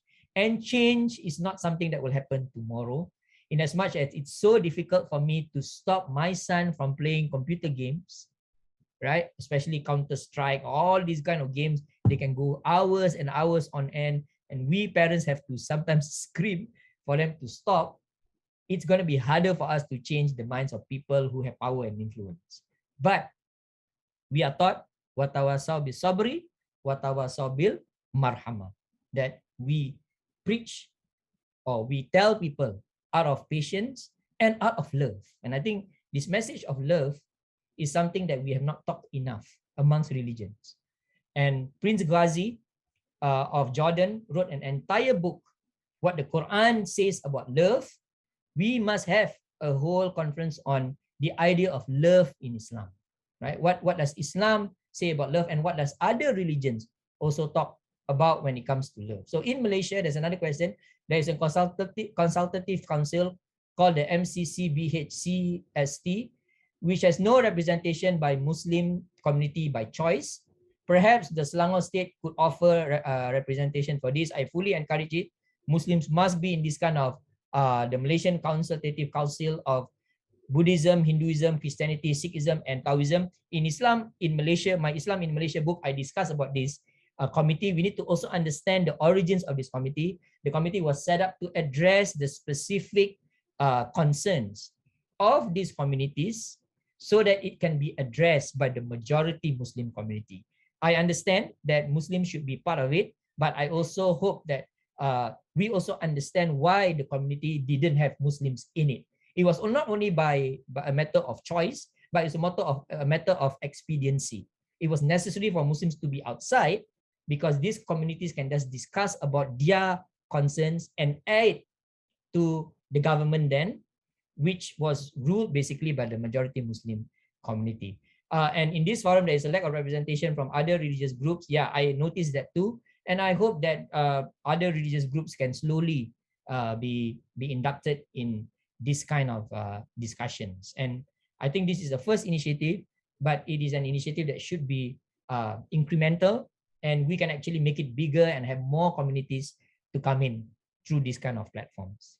Okay, thank you so much, Dr. Khairuddin. Maybe we can accept or entertain just one more question, the direct question from Zoom participant, please. Okay, what the future, Prof, of the future of our country? Bagaimana masa depan negara kita ke depan di wilayah ASEAN berkenaan tentang kesepakatan UK, Amerika dengan Australia dengan senjata nuklir. Beberapa waktu yang lalu dan Amerika Serikat menyepakati untuk memberikan senjata nuklir kepada Australia berupa perlengkapan nuklir dari kapal selam mereka. Sementara Indonesia dan Malaysia menolak itu karena kita di wilayah ASEAN punya kesepakatan untuk kemudian tidak membenarkan adanya penggunaan senjata nuklir di kawasan ASEAN ini. Tapi Australia, UK, dan USA kemudian menggunakan dan mensuplai Australia dengan senjata itu karena melihat adanya agresivitas kegiatan militer China di Laut Cina Selatan. Dan mereka mengira bahwa mereka akan menyerang Taiwan 10 tahun kemudian. Singapura menerima kesepakatan itu, Prof. Singapura dan Thailand menerima kesepakatan itu dari 3 negara adidaya itu, tapi kita, Malaysia dan Indonesia tidak menerima kesepakatan itu. Apa tanggapan Profesor? Yeah, thank you so much for the question. Well, I mean, this whole nuclear agreement and policies is not anything that is new actually. It was there as early as right after the Second World War, and right before the onset of the Cold War. This whole idea of the impact of nuclear agreements on world peace has been there. In fact, Hamka, Haji Abdul Malik Karim Amrullah, even wrote about this in some of his books. He called it the nuclear age, and how the nuclear age can affect societies in the Nusantara in Southeast Asia. Now, what is the impact on us? Well, a lot of these pacts may in fact influence the kind of relationships that are there between countries. But if you look at it from an ASEAN angle, and if you have followed a lot of developments in ASEAN, Brunei has been doing quite well actually so far in leading ASEAN. All of these agreements, I do not think will have any implications on what we are concerned with today, which is religious harmony. In fact, I think the fact that some countries take exception and do not want to participate in the nuclear agreement only goes to show that they have other ideas about maintaining regional peace. And that also shows a lot of diversity in the region, diversity that other countries also respect. And this is, to me, the core of our ASEAN or our Southeast Asian identity, that we can agree to disagree on what kind of policies that we want for our respective countries. And more importantly, even though we agree to disagree, we at least agree that we must be united and come together and respect each other and know that we all share a common tradition of being part of Southeast Asia. So that's my take on it. I do not see that nuclear agreement as having a big implication on the rest of Southeast Asia. What I see is actually an opportunity for countries to come together and talk about their common issues, challenges, problems, anxieties towards a better future for Southeast Asia, inshallah. Thank you. Okay, thank you so much to Dr. Khairuddin Al-Junaid and also fellow participant for this lively session of question and answer. First, I would like to apologize because we could not take any more questions due to time constraint. Inshallah, we will have our next session on the discussion with our fellow panelists. But before that, inshallah, we would like to take a short break to refresh ourselves. Inshallah, we will resume our session on 10:50 p.m. It is a 5-minute short break. So inshallah. Assalamualaikum warahmatullahi wabarakatuh. Very good morning to everyone. Yang berhormat Datuk Haji Haris bin Kasim, di Selangor State Secretary. Yang berhormat Dr. Siti Mariah Mahmud, Chairman the Selangor Public Health Unity Women and Family Development Committee. Professor Datuk Dr. Muhammad Hashim Kamali, Founding CEO of IS Malaysia. Associate Professor Dr. Syed Muhammad Khairuddin Al-Junaid, Department of Malay Studies, National University of Singapore. Professor Dr. Mansur Muhammad Noor, Institute of Ethnic Studies, KITA, UKM. Mr. Muhammad Akmal Amri, Executive Director, Institute of Research and Development of Policy, IRDP. Respected speakers and panelists, members of the organizing committee, Tan Sri, Puan Sri, Datuk Datin, ladies and gentlemen. Okay. Well, we welcome back to this important convention on this interreligious dialogue of Selangor 2021. We are indeed delighted to have the first keynote speaker, then Professor Dr. Khairuddin Al-Junaid, which have given us a very good framework of the following discussions for this morning as well as later on this afternoon. On behalf of the organizers, we would like to thank the discussion or the panelists for this discussion one. Indeed, we are very delighted to have Professor Dr. Imtiaz Yusof from ISTEC IUM, Mr. Jason Leong, founder of the Advisor Christians for Peace and Harmony Malaysia, yang berbahagia Datuk IR Ang Chu Hong, Advisor Buddhist Missionary Society Malaysia, and Mr. Withaya Sankar, founder Kumpulan Sastrawan Kavian. Before we proceed with this discussion one, on behalf of the organizers, I would like to say a few things with regard to some of the comments from the viewers as also from the participants here. We have much indeed tried to accommodate quite a number of different regions, the representative in this important convention, but actually I think what that we have seen is what we can achieve. And also would like to apologize for that, in operate of the communities of the regions in this convention. Also, we would like to say things about there are no representative at all from women in the forum, as well as of the keynote speakers. It's not the intention of the organizers for that matter. We have invited a few, but unfortunately,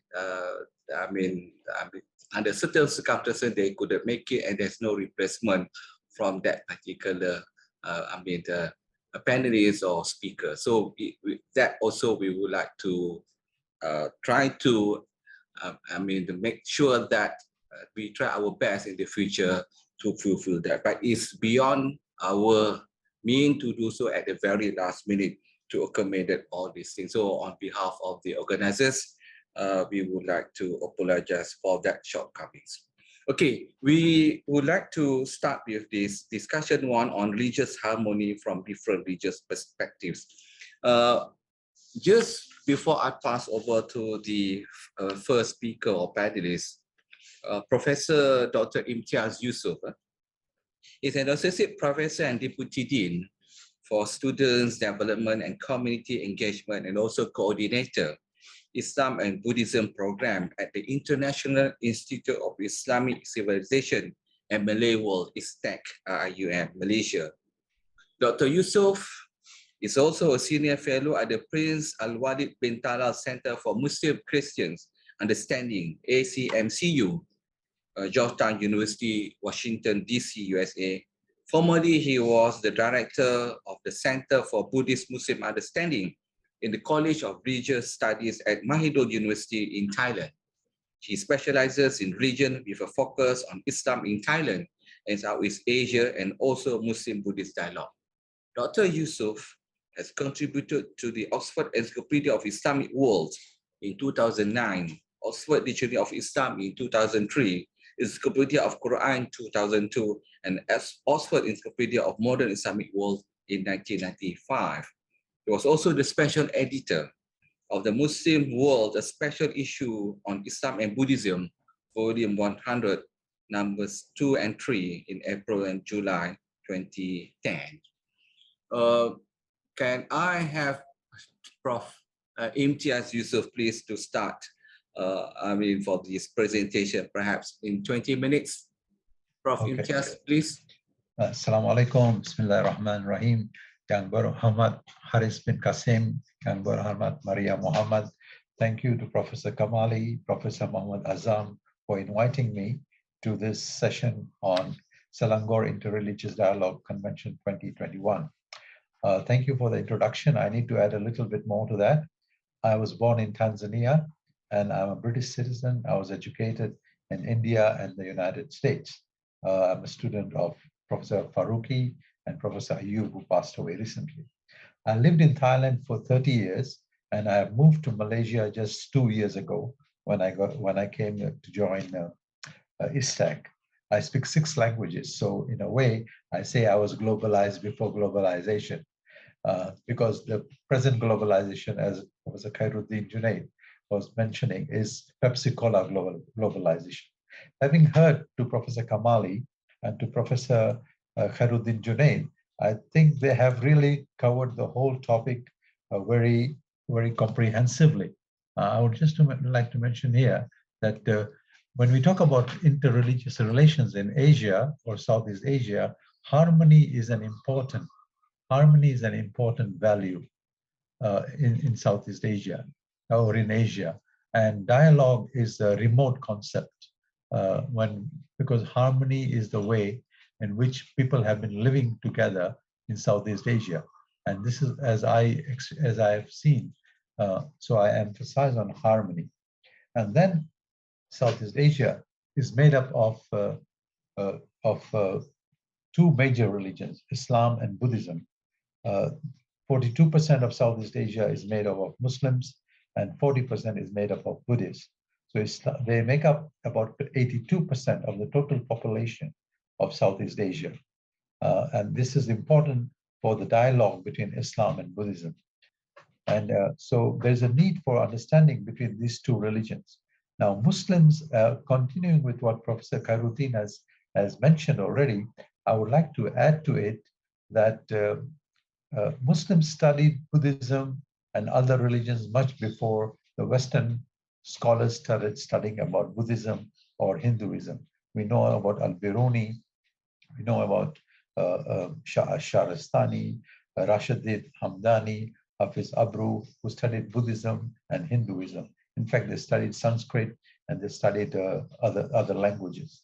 And the concept of interreligious understanding or coexistence has been there. So in fact, our language here in Southeast Asia is very much integrative. The Malay language is mixed up of Sanskrit, Pali, Arabic. Many terms which we use, like agama, puasa, sasana, hari raya, are culturally based in the languages of Hinduism, Buddhism, Islam, and Christianity. So it already displays that there is religious harmony.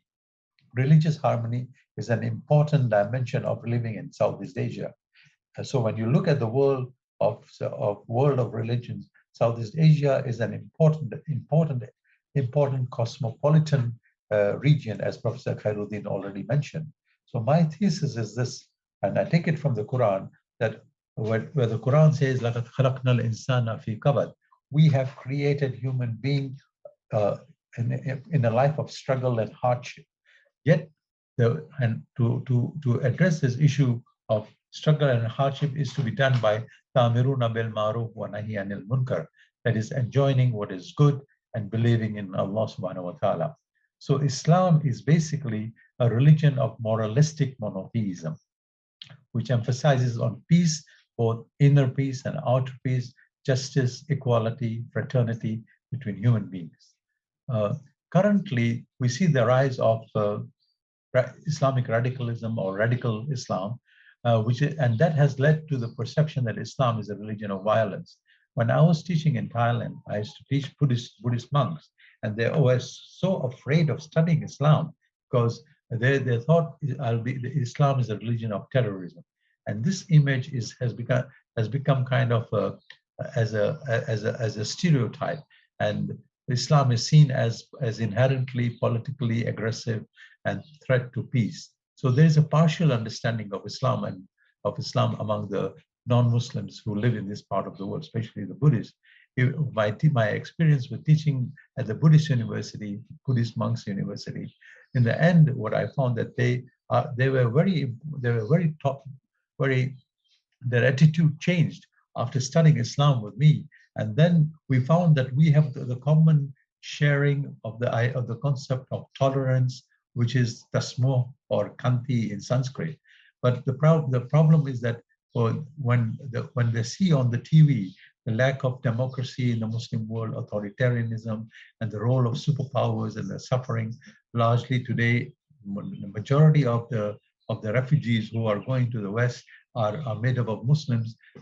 It creates a negative image of Islam. So there are many misconceptions about Islam and non-recognition about its principles, and so its principles and its rules. So peace is what is needed, and peace means freeing from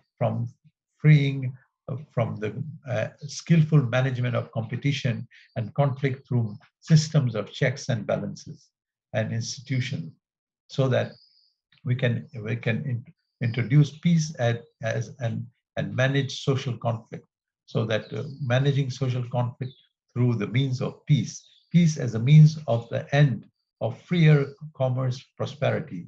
So there is a linkage between security, prosperity, free market economy.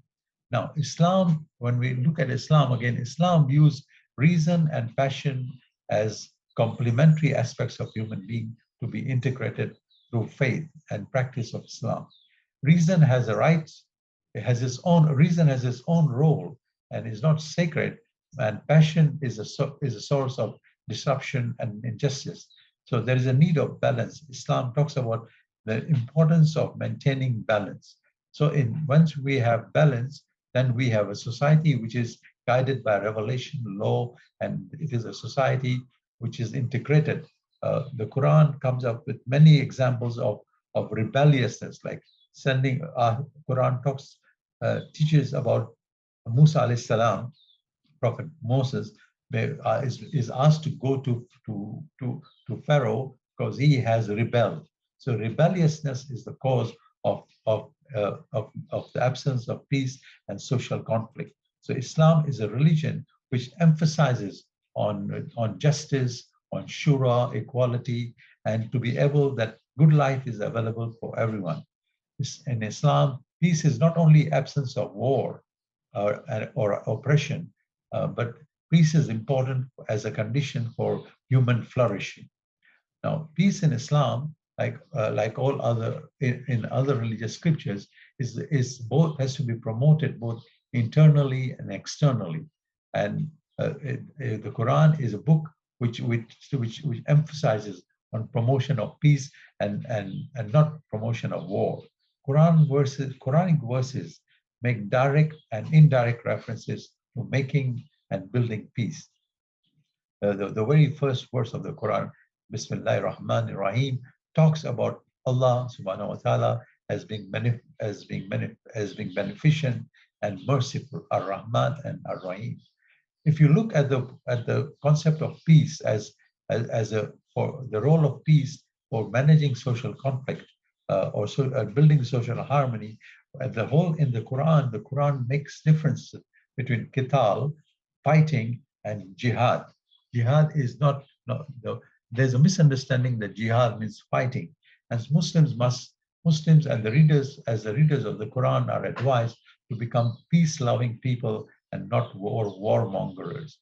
So Islam is a religion of peace, but Muslim behavior is often in contradiction to the teachings of Islam. So what I'm trying to say is there is a gap between ideal teachings of Islam and reality. So Muslims are Muslims only if they follow the basic teachings of Islam. One of the main names of Allah is Salam, peace. And Allah loves peace and establishment of peace between human beings, not violence and mischief. Islam condemns extremism of any kind, and it is mentioned in the Quran that don't go into excesses in your religion. Prophet Muhammad ﷺ had remarked that you should restrain yourselves from committing excesses in your religion, for it was there, having gone to extreme in religion, that the previous communities were destroyed. So we already have advice from the Prophet Muhammad ﷺ in the Sunnah, in the Hadith, of the importance of not engaging into extremism. Islam condemns extremism as wrong, as extreme, because it results in war and violence. And extremism is a disease, is a psychological condition. It drives human being to hostile action. And Quran calls upon us to be the middle nation. Professor Khairuddin mentioned the book by Professor Kamali, a very important book on the middle Islam as a wasatiyah, the religion which is that, and Muslims are appointed to be the middle nation, ummatan wasatan. And so Muslims have to be the witness. Muslims are encouraged and told to be the examples of ummatan wasatan. And when there is the wasatiyah principle is socially applied, then we can address the question of social harmony and managing conflict. Most of the conflicts are there happening within communities because there is the absence of social harmony. Now, as I said in the beginning, harmony is an important value in Asian societies. Dialogue is not. And this is our missing point or a missing link. We talk about dialogue while ignoring the principle of harmony, which is found in Islam, in Confucianism, in Taoism, in Buddhism, in Hinduism. For example, the concept of yin-yang, the concept of kanti in tolerance. The Buddha is the most tolerant and encourages tolerance of all differences of opinions and differences of religions and communities.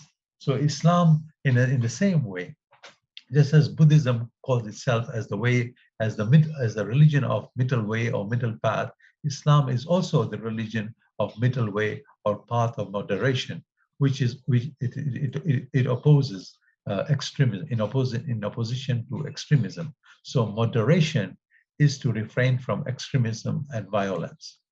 Now, Quran also, because this is the topic which I'm assigned to, Quran teaches that killing one human being is like killing all humanity.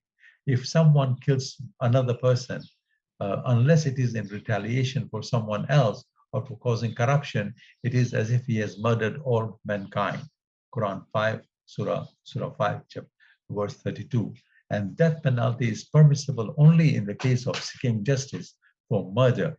Otherwise, it is like killing all human beings, and it is against the human rights. So Islam talks about human rights very early in the 7th century with the coming of the Quran. And as I mentioned to this already to you before, so Islam tells, the Quran teaches upon the Muslims to be steadfast, to deal justly, and to observe duty to Allah, and to extinguish the fire of violence.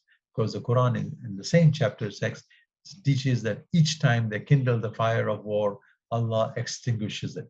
So Allah's plan, or God's plan, is based on the principle of peace. Warring parties should incline towards peace, stop the spreading of hatred and violence, which is today spreading very fast through the internet.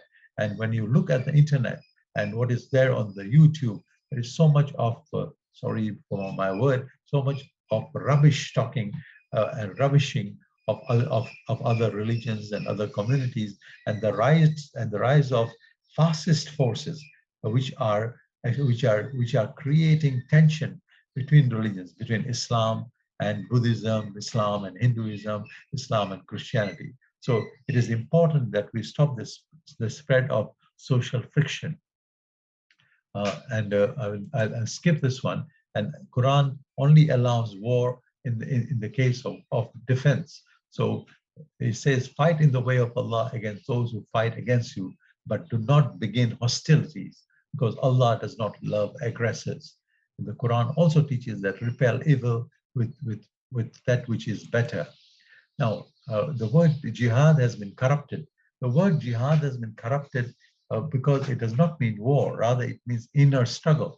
It concurs with the Buddhist idea of removing the kilesa, or the impurities, or the defilements. So if we Muslims are engaging in jihad, personal jihad, to improve ourselves, to remove, to restrain ourselves, you find parallel the idea of removing kilesa in Buddhism and other religions, that we should strive to promote good within ourselves against evil and against immorality.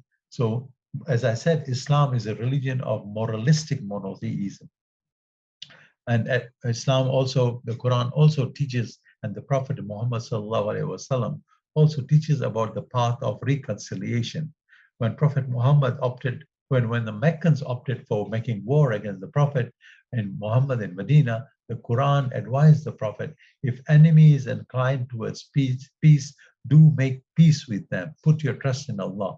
So these kinds of verses of Islam, of the Quran, are overlooked, that inclination of peace is encouraged, and by Prophet Muhammad, in his own lifetime. And the above verses stress that peace and reconciliation should be the first and the last option. And on the first and the last option, only that, and to establish peace, it is only the courageous people who have the courage to establish peace. In my view, those who encourage fighting or war, they lack the courage of establishing peace in world history. Quran also says that Muslims should not spread corruption on the earth, or human beings should not spread corruption on the earth. There's a very interesting verse of the Quran, right in the chapter 2, do not make mischief in the earth, they say. We are peacemakers only. Of surety, they are the ones who make mischief. Now, let me expand on this verse of the Quran. We are in this era of pandemic and climate change and global warming, is because we have committed mischief. Instead of being peacemakers, we have destroyed the environment. In my view, it started with the climate crisis, with the global warming, and now we are facing the issue of the pandemic, which is also the result of human being destroying of the environment, human beings doing mischief or doing facade, spreading facade on the earth, clash and confrontation. Like if you watch the news, like yesterday, just there are 60,000 cases of COVID infections in Germany in one day. And it is said that by February or spring next year, 700,000 people will die in Europe. These are the statistics which are coming from WHO. Why? This is because they are because of not behaving as responsible human beings on the earth, and not behaving as according to the teachings of the religions of different religions, which say that do not commit mischief on the earth. Prophet Muhammad in his own lifetime did not engage in war unless he was attacked. And Prophet Muhammad described the believer Muslims that in the following way: a believer is one from whom people are safe as regards to their life and property. So Muslims should live as peaceful citizens in society, avoid quarrels and conflicts, and do not pose danger to other lives, property, and honor, and avoid the way of violence. So war is only allowed if the other side is engaging in war. Justice and kindness are encouraged by the Quran. Muslims should maintain the way of moderation, avoid extremes, always try to raise themselves to higher ethical plane. Muslim society should show self-control, avoid being emotional. Islam encourages that we should be peaceful citizens. Again from the Quran, that Allah enjoins kindness, justice and kindness, and giving to the kinsfolk, forbidding lewdness, abomination, and wickedness. And Allah exhorts one another that we should take heed, that we should pay attention and importance to justice and kindness. Forgiving is an important principle of the Quran. Forgiveness. Islam stresses on forgiveness. It also stresses that forgiveness is one of the attributes of God. The Quran teaches that tell those who disbelieve that if they cease from persecution of the believers, the past will be forgiven. When Prophet Muhammad entered Mecca, he forgave all his enemies, all those who fought against him, and he said, I declare peace, I declare forgiveness towards all my own enemies. So Allah does not forbid you to be kind and equitable to those who had neither fought against your faith nor driven you out of your homes. So fighting is not to be taken as normal. Rather, fighting is abnormal situation, because Allah loves the equitable. And the Quran further goes on, says that Prophet Muhammad is sent as a rahmatul lil alameen. And we hear this being said, written in our daily language, that Prophet Muhammad is an example of mercy to all humanity. His example is the example of a person, of a perfect Muslim, which we Muslims should emulate. A person who is at peace with himself and the world, and who made peace the complete ideology, system of life. That's why the word salam, assalamu alaikum, which we utter many times during the day, basically emphasize on the importance of peace-based relationship and security. No one should be regarded as enemy. Even the enemy should be given the fair treatment. So if we are talking about social harmony in Asia, in Malaysia, in Selangor, it is important that we make the principle of peace as the principle of the way of life and interreligious, intercommunal relationship.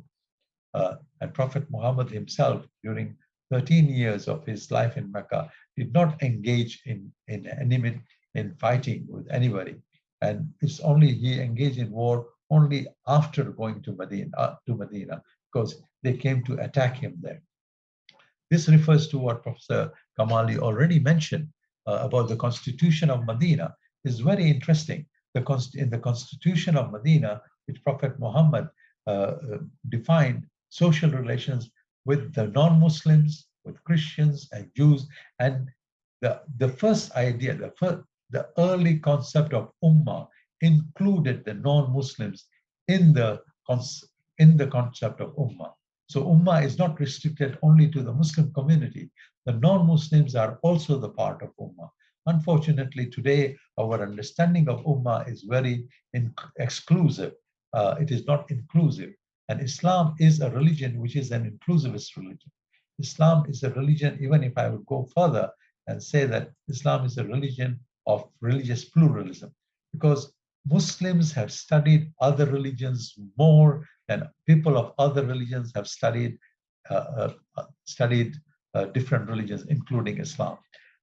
I find that there are very few scholars that when I do Islam and Buddhism dialogue, I have found that very few Muslims study Buddhism, and there are very few Buddhists study Islam. It is necessary, and what I can confirm that in Southeast Asia there is no one single, as in I'm an outsider, there's no one single scholar of Buddhism who is a Muslim or a Buddhist scholar of Islam. Why is this situation there? It is because we don't know much about each other. So it is important that we live in harmony, learn that every Muslim is a brother to every other Muslim, and the concept of Muslim, that Muslims live in friendly relationship with the others. And this comes in as friendly relationship comes in. The examples of friendly relationship are seen in the life of the Prophet in Medina, and also was mentioned by Professor Kamali about Prophet Muhammad's relations with the Christians from Najran, who came to dialogue with him, who came to study about Islamic theology. And Prophet Muhammad, there was a dialogue between them about monotheism of Islam and Christology. They did not agree with each other. They stayed there for a few days with the Prophet, 3 days, and they stayed in the mosque in Medina, and they even prayed in the Prophet's mosque.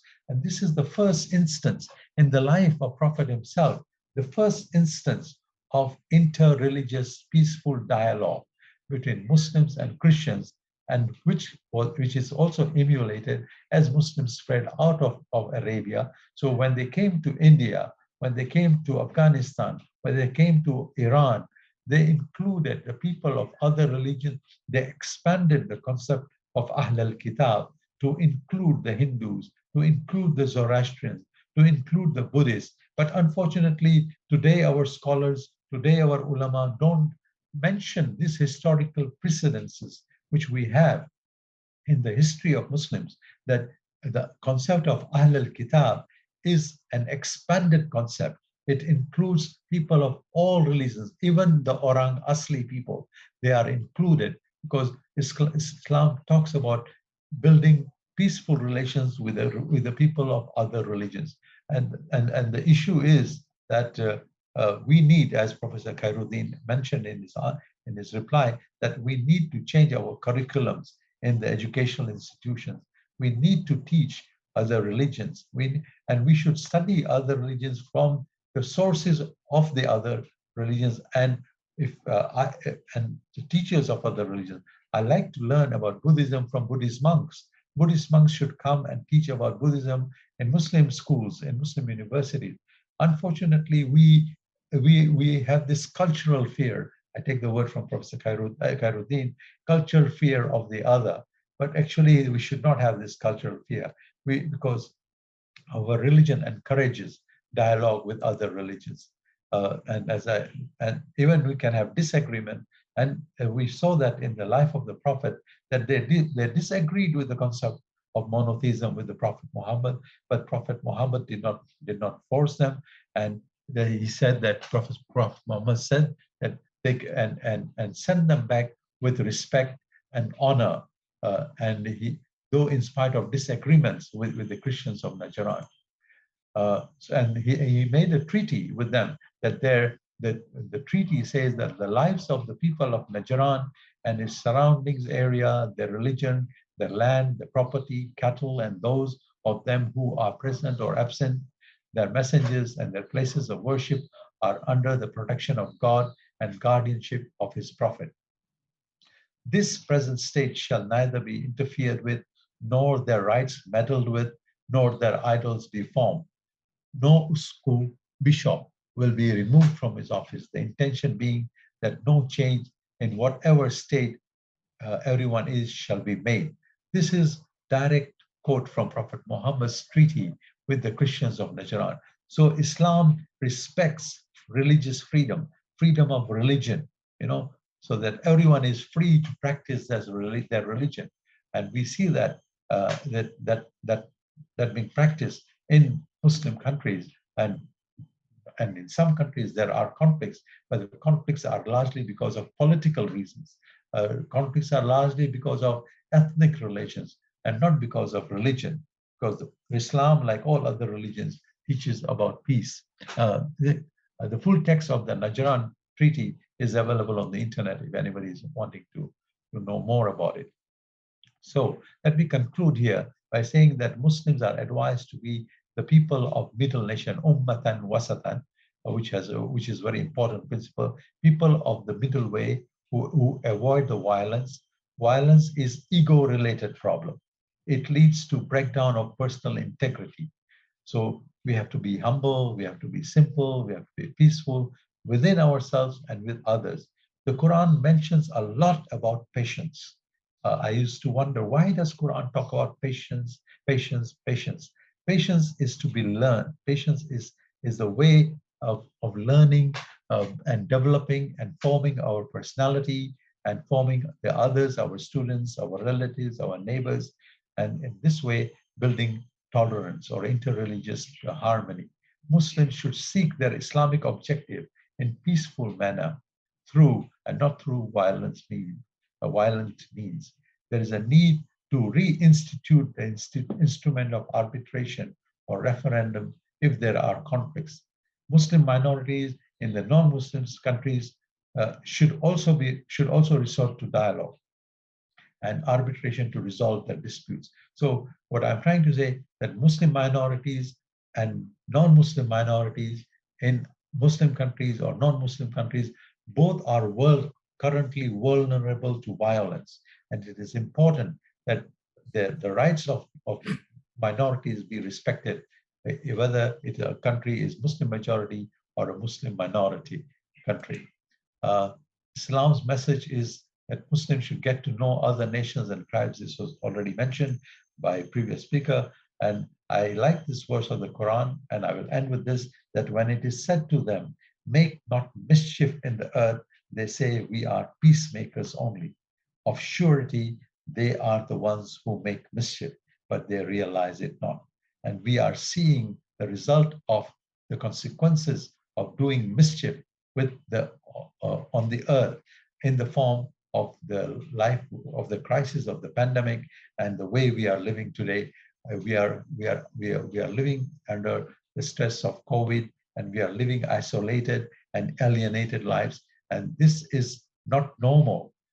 And we have to overcome this. But human beings are rebellious. So that rebelliousness of human being has to be reduced to promote harmony and coexistence. Thank you very much. Thank you very much, Professor Intiab Yusuf, for this excellent presentation. I think quite a number of important points that we can take home. I think one of the important points, there are quite a number of important points, but I think one of the very important points that you have mentioned is, I think from the beginning of your presentation towards half of it, you talk about peace, which is quite very important, I suppose, ingredients to support of this religious harmony. And then you also mentioned about that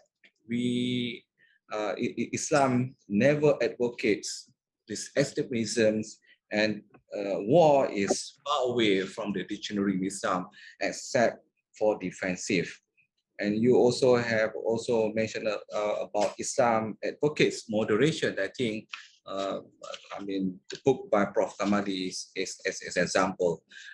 And you have mentioned as well of this importance of this Charter of Madinah or the Madinah Constitution with regard to this Muslim and non-Muslims, living together in harmony, and how this the notion of ummah is inclusive with regard to that matter.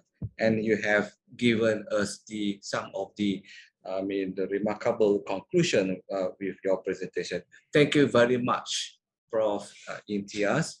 Now we move to the second speaker, Mr. Jason Leong, who is the founder and also advisor, Christian for Peace and Harmony Malaysia, he has a bachelor degree, Bachelor of Law degree with honors, and is currently the Chief Executive Officer of SIP Advisory Sdn Bhd, which provides professional advisory services on reputation management, communications, government relations, and political analysis to Fortune 500 companies with businesses in Malaysia, as well as major GLCs. Mr. Jason is active in promoting national unity and enhancing interreligious harmony amongst all faith groups. He was instrumental in setting up 2 national Christian organizations called Christians for Peace and Harmony in Malaysia, CPHM, and the Association of Next Gen Christians of Malaysia, ANCOM, and served as advisor to both. He has served in the National Committee called Jawatan Kuasa Mempromosikan Kepersahabaman dan Keharmonian di antara penganut agama, JKMPKA, under the Prime Minister's Department in 2018 and 19. And recently, he has been reappointed by the Malaysian government cabinet to serve a new term, 2021-2022, under the renamed Committee for the Interreligious Harmony, what we call it harmony. With that, I pass over to you to Mr. Jason, please. Thank you, Prof. Dr. Azam, for that kind and generous introduction. And I will also say salam sejahtera to YB Dr. Siti Maria, and also the representatives of the Selangor State Government, as well as to Professor Dr. Hashim Kamali from IAS for this kind invitation. It is an honor and a privilege to speak to a panelist to share with you some of the perspective from the Christian point of view about religious harmony. And this is an important area, and I would like to really commend the Selangor State Government for doing this particular initiative. More often than not, this country is sometimes we are distracted by some of the things which should not be emphasized upon, but the negative things. So let's do a good take about those positive things. So first of all, CPHM stands for Christians for Peace and Harmony in Malaysia. And it was actually founded in the time of kind of turbulent time in Malaysia in 2013, 2014, where the Kalimah Allah issue was raging in this country. The court cases were going on, and there was a lot of unhappiness among this Christian community. And I felt, together with a group of other Christians, peace-loving Christians, felt that Christians need to stand up and say that we are for peace and harmony in Malaysia. So we got together and we formed this particular NGO, and we took our name, actually, Peace and Harmony, from the Proclamation of Malaysia in 1963, where the term peace and harmony is actually stated in the very last line, where the government would be always seeking to defend and uphold peace and harmony among its people and to perpetuate peace among nations. So that's where we are. And it has been a number of years. So what we believe in, especially in the very much of the teachings in the Bible, very clear in various passages in the Bible. It talks about showing proper respect to everyone, love the family of believers, fear God, honor the king. So very much consistent with what we have in our national philosophy of the Rukun Negara. And in another passage in the Bible, in Romans also, it talks about live in harmony with each other. Don't be too proud to enjoy the company of ordinary people and don't think you know it all. And among the two greatest commandments of Jesus, those who are followers of Jesus and are Christians, it is the two commandments that are talking about love God and love your neighbor as yourself. In fact, there was an anecdote about a Christian leader whom somebody asked him, very straightforward question, are you a Christian? His answer was, ask my neighbor. So basically, the test of whether you are a Christian or not is actually to ask your neighbor. Your neighbor will know very much about you in terms of your action, your kindness, and your behavior. So that is perhaps one of the greatest tests. So love God, love your neighbor. And I would like to share certain principles in our experience in CPHM. The first one is to promote harmony, I think we need to look out for the well-being of others. And that is also very much within the Bible, which talks about let each one of you look not only to his own interests, but also to the interests of others. And that also includes service to community, irrespective of ethnic or faith groups. Serving people from the heart is kindness in action. And for CPHM, we are privileged. So this is one of the activity we did last Christmas. Because of the COVID-19, we did not have any Christmas dinner. Instead, we spent the money distributing, working with the Masjid Wilayah Persekutuan to distribute food aid to multi-racial groups. For the first time, this was done at the Masjid Wilayah itself, where we had multi-racial groups coming from the B40 to receive the food provisions. And as a Selangorian, I also work with MAPIM and some of our friends, multiracial group. We set up what we call Rahmat Muhibah in Selangor, and we were distributing food aid to the PPR flat B40 communities. This was done, I remember I was out there on the first day of Chinese New Year. My wife wasn't very happy that I took the trip out and went out there. It's all COVID, but this is what we call service in action. And in April this year, we partner with ACSIN, or Allied Coordinating Committee of Islamic NGOs, to serve the Orang Asli community in Selangor and in Puang.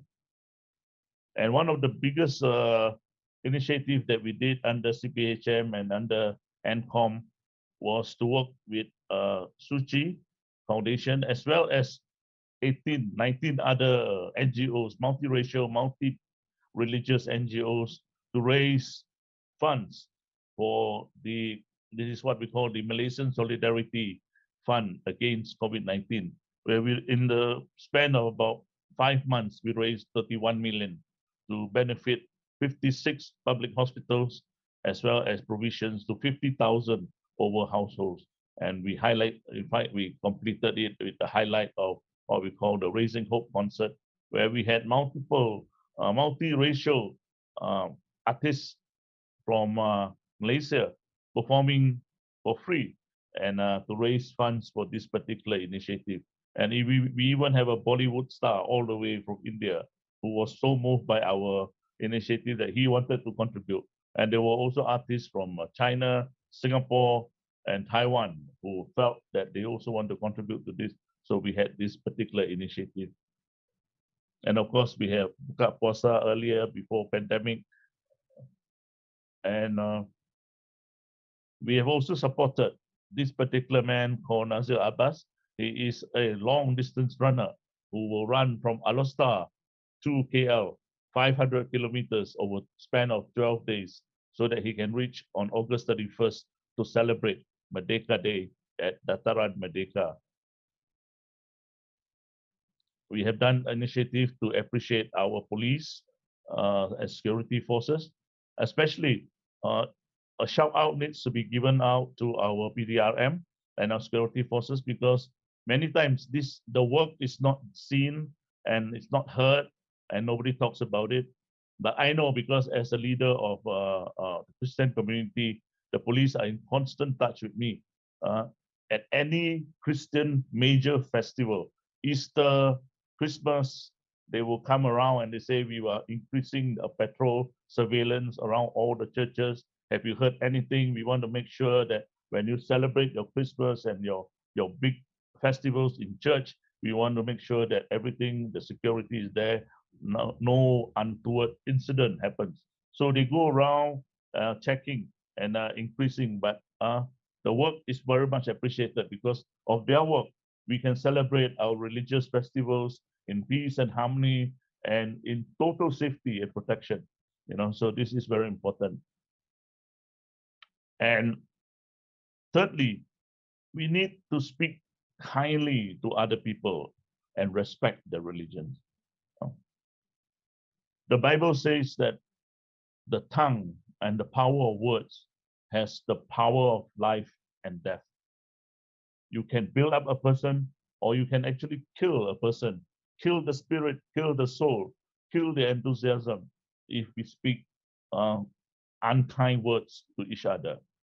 And as Dr. Imtiaz has also highlighted, this is actually today's social media is that there is so much negative words being spoken on social media, and we repeat those, and that is perpetuated in the big echo chamber, repeated millions of times, terrible unkind words. And that is actually not Christian, neither is it Islamic or in any religions. And fourthly, our very name itself, Christians for Peace and Harmony, say that we have to be peacemakers and bridge builders. And that is very important. Just like peace is very important in Islam, being a peacemaker is very important. And often our role sometimes is misunderstood by our own very Christian community. So one of the things that was very much important in our history in CPHM was our role in seeking and building that reconciliation. If you remember, it was in sometime in 2013, 2014, when the Vatican started its first embassy in Malaysia. And that was right at the very midst of the Kalimah Allah issue. And the ambassador, the new ambassador, the Vatican ambassador came in, Father Marino, and he just was misled somehow, and he made a statement regarding this particular court case about the Kalimah Allah issue. And Perkasa with Ibrahim Ali was led a delegation to his house, posted a memorandum, and the Vatican ambassador ran away because he was so scared of all these people gathering in his house. And there was a lot of tension.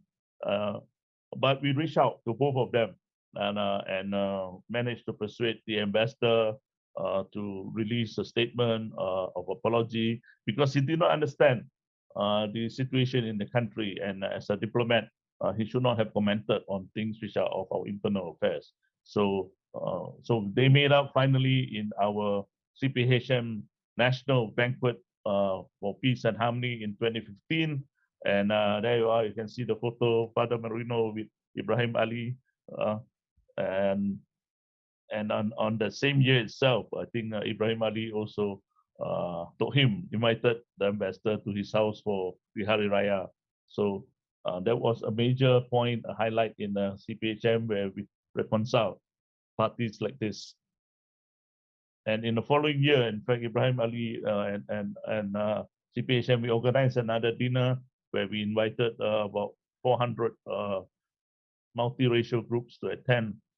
And we invited the Muslim community, especially the anak yatim, the orphans from the Muslim community, and we invited the orphans and the neglected children, abused children from the Christian community to join together and have dinner. And we sponsored the bags and gave it to them, so that these two groups of underprivileged children will also have this pleasant experience, that they actually sat together and look at each other. We are no different, we are underprivileged, neglected, but yet we can have this beautiful experience of sitting together and enjoying a Christmas dinner and performing for the audience. It was a really, really important point of activity that we had. And of course, this has been a yearly affair, and until COVID-19 struck in 2019, where we stopped it, and 2020 and even this year, we won't have the dinner, but all the funds for the dinner will be channeled towards the food bank provisions for the underprivileged and the poor. And in 2019, just before the COVID struck us, it was in a Merdeka Day where we organized this Merdeka football match, multiracial football match, where we invited our heroes. As you can see, the football legends below, Datuk Sochin An, Datuk Santok Singh, and the others who graced the occasion, and it was held in Victoria Institute playground, where it was actually the shooting scene for that movie, inspired by football as well, Ola Bola, and we played there. It was a multiracial football, so it was, if you can play together, then in harmony. Each time when you want to pass the ball, you don't look at the color of the skin, or you say, I will only pass it to a Christian. No, you will pass it to anybody, your teammate, right? Whether he's Christian, he's Hindu, or he's Sikh, or he's Muslim. And at the end of the day, we gave away gold medals to everybody because the whole idea was that there were no losers that day. Everyone was a winner. So we had a great scoreline, but everybody enjoyed the game. And even Santok took away the ball, and he said that was the ball that he wanted. And we did the same for Muhiba badminton, where it was intentionally to do a doubles match. You need to partner a person of a different race. So you cannot have two Chinese playing in a doubles team. You need to have one Chinese and one Malay, or one Chinese and one Indian, and then to compete in this particular Muhiba badminton championship, which we co-sponsored. And of course, we have various dinners with the Mufti, and also at various buka puasa occasions. The fifth principle and point that I like to make is that we need to always promote harmony by making allowances for other people's humanity and flaws. Now, this is a very personal thing to me, because a few years ago, I was driving on my way, rushing to a hospital because a close relative was admitted for emergency. And it was right on my way to Glen Eagles in Jalan Nampang. And I was trying to beat the light, and I couldn't, and I braked, and I just crashed into the car that was right in front of me, hit the guy, the car, and I smashed up the back portion of his car. I was stunned. I came down, and I really apologized to the man in front of me, the driver. And all he said, I said, I'm very sorry, I was rushing to the hospital. Sorry for this accident. Here's my card, my details, He said, don't worry, just go. Don't worry, just go. And I didn't even have that sense of mind to ask for his name or his contact number. I just ran. All I remember, it was a blur. He is a Muslim because I saw the prayer bead that he had in his car. And it is incredible, because this is the kind of people that we have in Malaysia who have such a big heart. Don't bother about that accident kind of thing. Forget about compensation. Just go. And that was, he recognized my flaw, my humanity. And truly, I thank God for such compassionate, kind people living in Malaysia. And then we need to show compassion, and also sharing the joys and others and sorrows of others.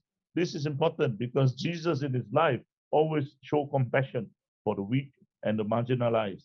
And this is some of those things that we did. So we are among the NGOs, the Christian NGOs, who will get involved in courses for the Rohingyas, for the Palestinians, and even for local.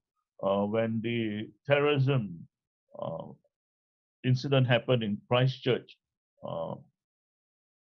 we were among the only organization that gathered in solidarity with all our Muslim brothers and sisters, and handed in a memorandum to the New Zealand High Commissioner to express solidarity for the Muslims who were really victims of a horrible terrorism incident in Christchurch.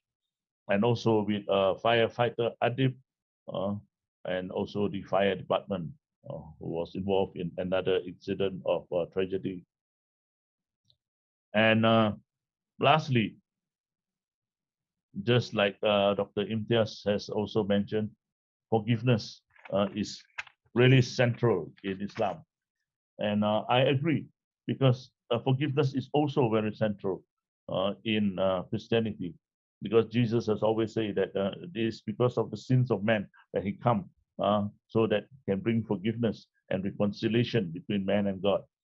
And for me, here is another incident, because I was away. I spent a lot of time overseas.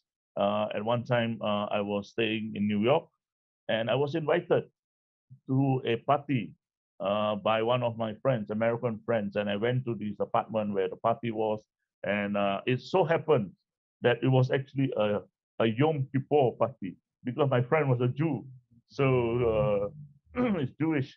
So we were there, and as all American parties, there was a lot of drinking and partying, dancing and smoking and everything else. It wasn't very much like a religious party, but it was a very secular party. And out of in the corner of that apartment, I saw a very old man, about 80 years old. I think he was the grandfather of my friend. So I approached him. I say, sir, how come you're not getting involved in this party? And he had such a frown on his face. He said, my grandson don't understand this party. He said, what day is today? Today is actually the eve of Yom Kippur, tonight. This is called Erev Yom Kippur. Erev Yom Kippur means, first of all, before tomorrow you go and ask for forgiveness from God, Erev Yom Kippur, you must ask forgiveness from man, and not dancing about and eating and drinking. We should be asking for forgiveness from one another before you can even go to God to ask for forgiveness. So I said, wow, I said, that's interesting concept, because it's very Jewish. And I say, in Malaysia, we do that too, at Hari Raya, Malaysia, we will always have Muslims and even non-Muslims greeting each other, Ma'af, Zahir, dan Batin. And we ask for forgiveness from each other. And then we say, we reconcile. Wow, this old man said, young man, I don't know where Malaysia is, but if you have this kind of practice, go home, young man. Don't stay in America. Your country is blessed. Go home, because America has lost its things for God and it's no longer godly. So your country, wherever you are, go home. You have a blessed country.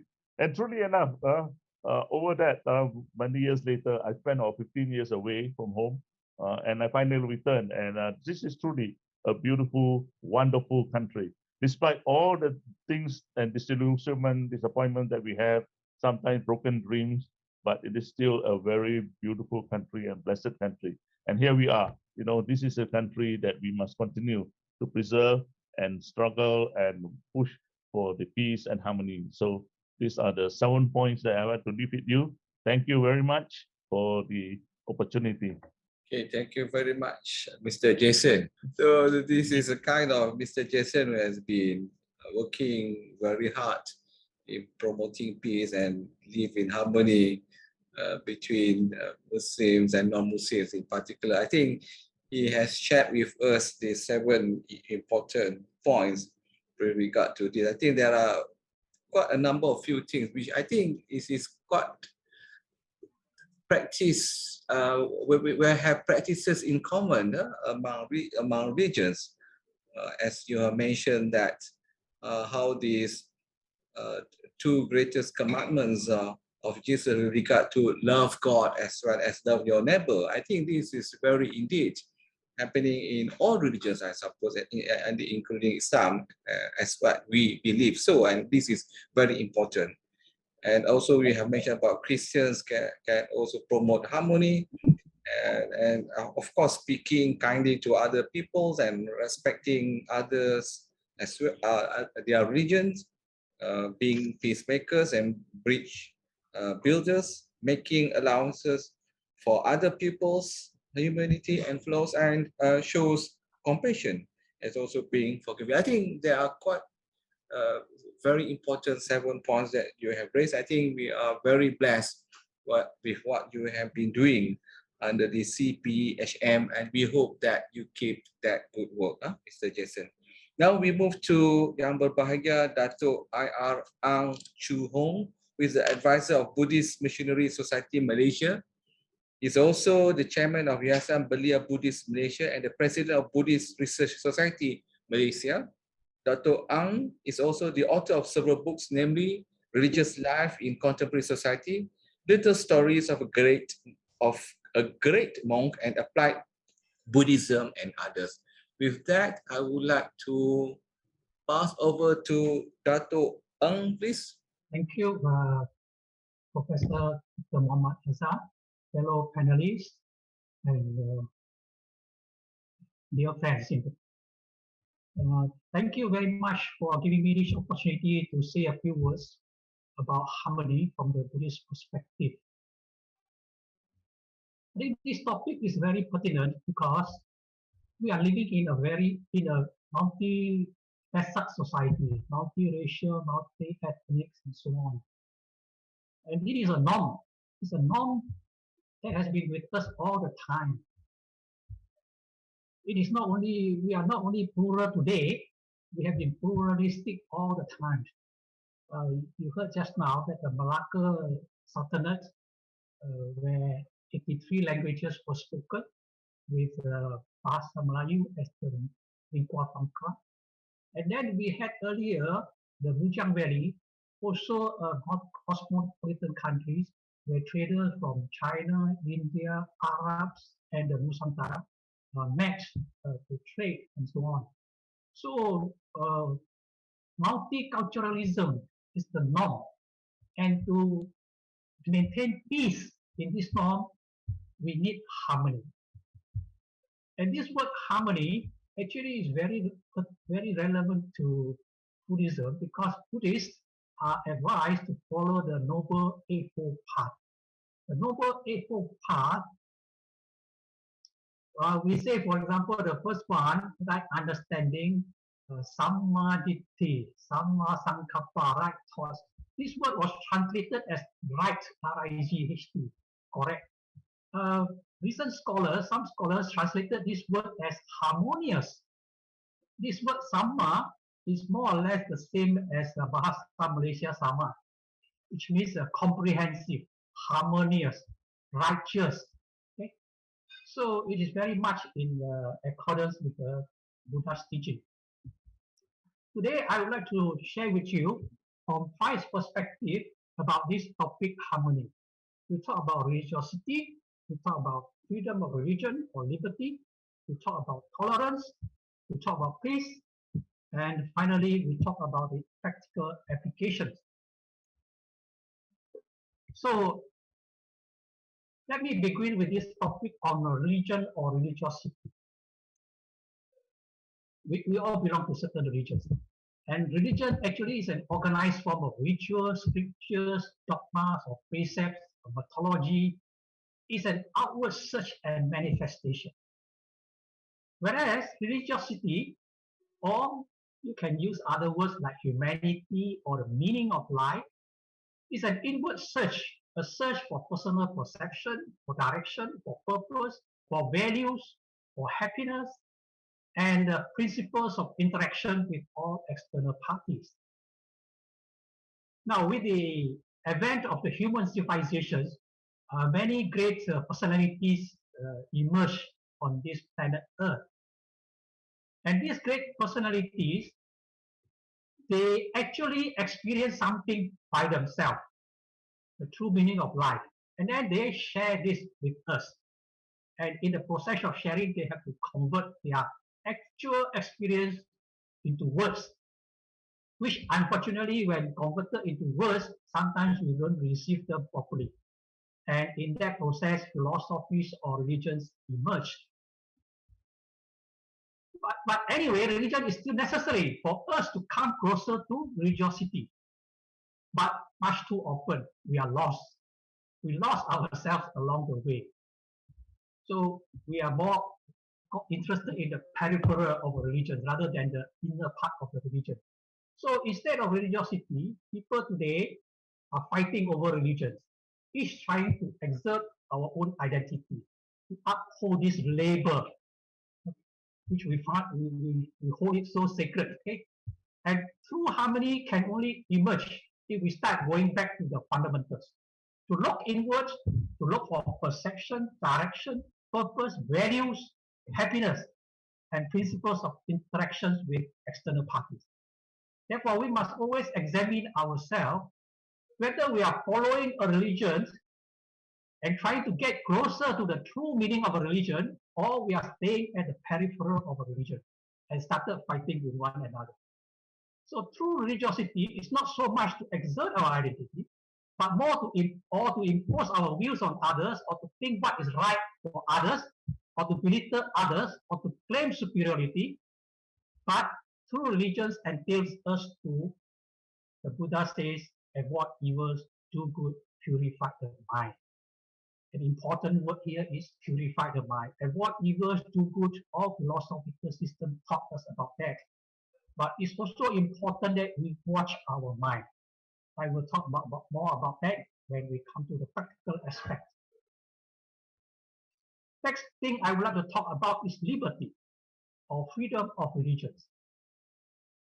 Now, let me begin with the United Nations Declaration of Human Rights. Because this freedom of religion, or freedom of conscience, is a fundamental human right. Nobody likes to be told what they need to believe or what they should or should not believe. So UN Human Rights says everyone has the right to freedom of thoughts, conscience, and religion. And this right includes the freedom to change religion or belief, and freedom either alone or in communities with others, and in public or in private, to manifest its religion or benefits in teaching, practice, worship, and observance.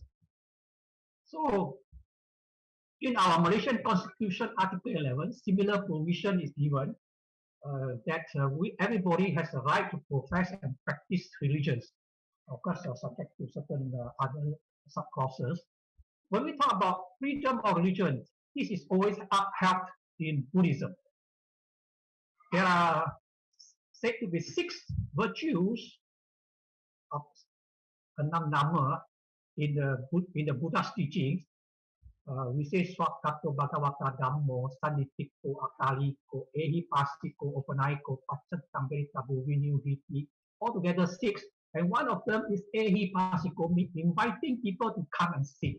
So the Buddha's teaching, the Dhamma, invites people to come and see, not just to follow or believe or force to believe, but to come and investigate by yourself. And the Buddha also mentioned, test my teaching like testing gold in fire. You can verify and test it. Okay. Similarly, there was a famous sutta taught by the Buddha, taught to the Kalamas. The Kalamas had visitors from all over the world telling them what to believe and what not to believe, and they were all confused. And then when they came to the Buddha says, do not be led by report or by tradition or by hearsay. You hear all the cerita dongeng, kapa angin, and all things. Don't need to follow these things. Or the authority of the religious text, or because the religious text says so, or by logic, or by speculation, guessing, or there's a possibility we believe, or out of respect for teachers. But the Buddha says all these are not the criteria for accepting a religion or for accepting my teaching, but only when you know it for yourself should you accept the teaching. Only when you know it for yourself, meaning to say you study, you investigate, you are convinced, then you accept it. So this is the liberty in Buddhism. Then we talk about religious tolerance. India, during the time of the Buddha, there were many religions, many religious teachings, and they had the tradition of regular debates among themselves, and sometimes people will convert from one religion to another.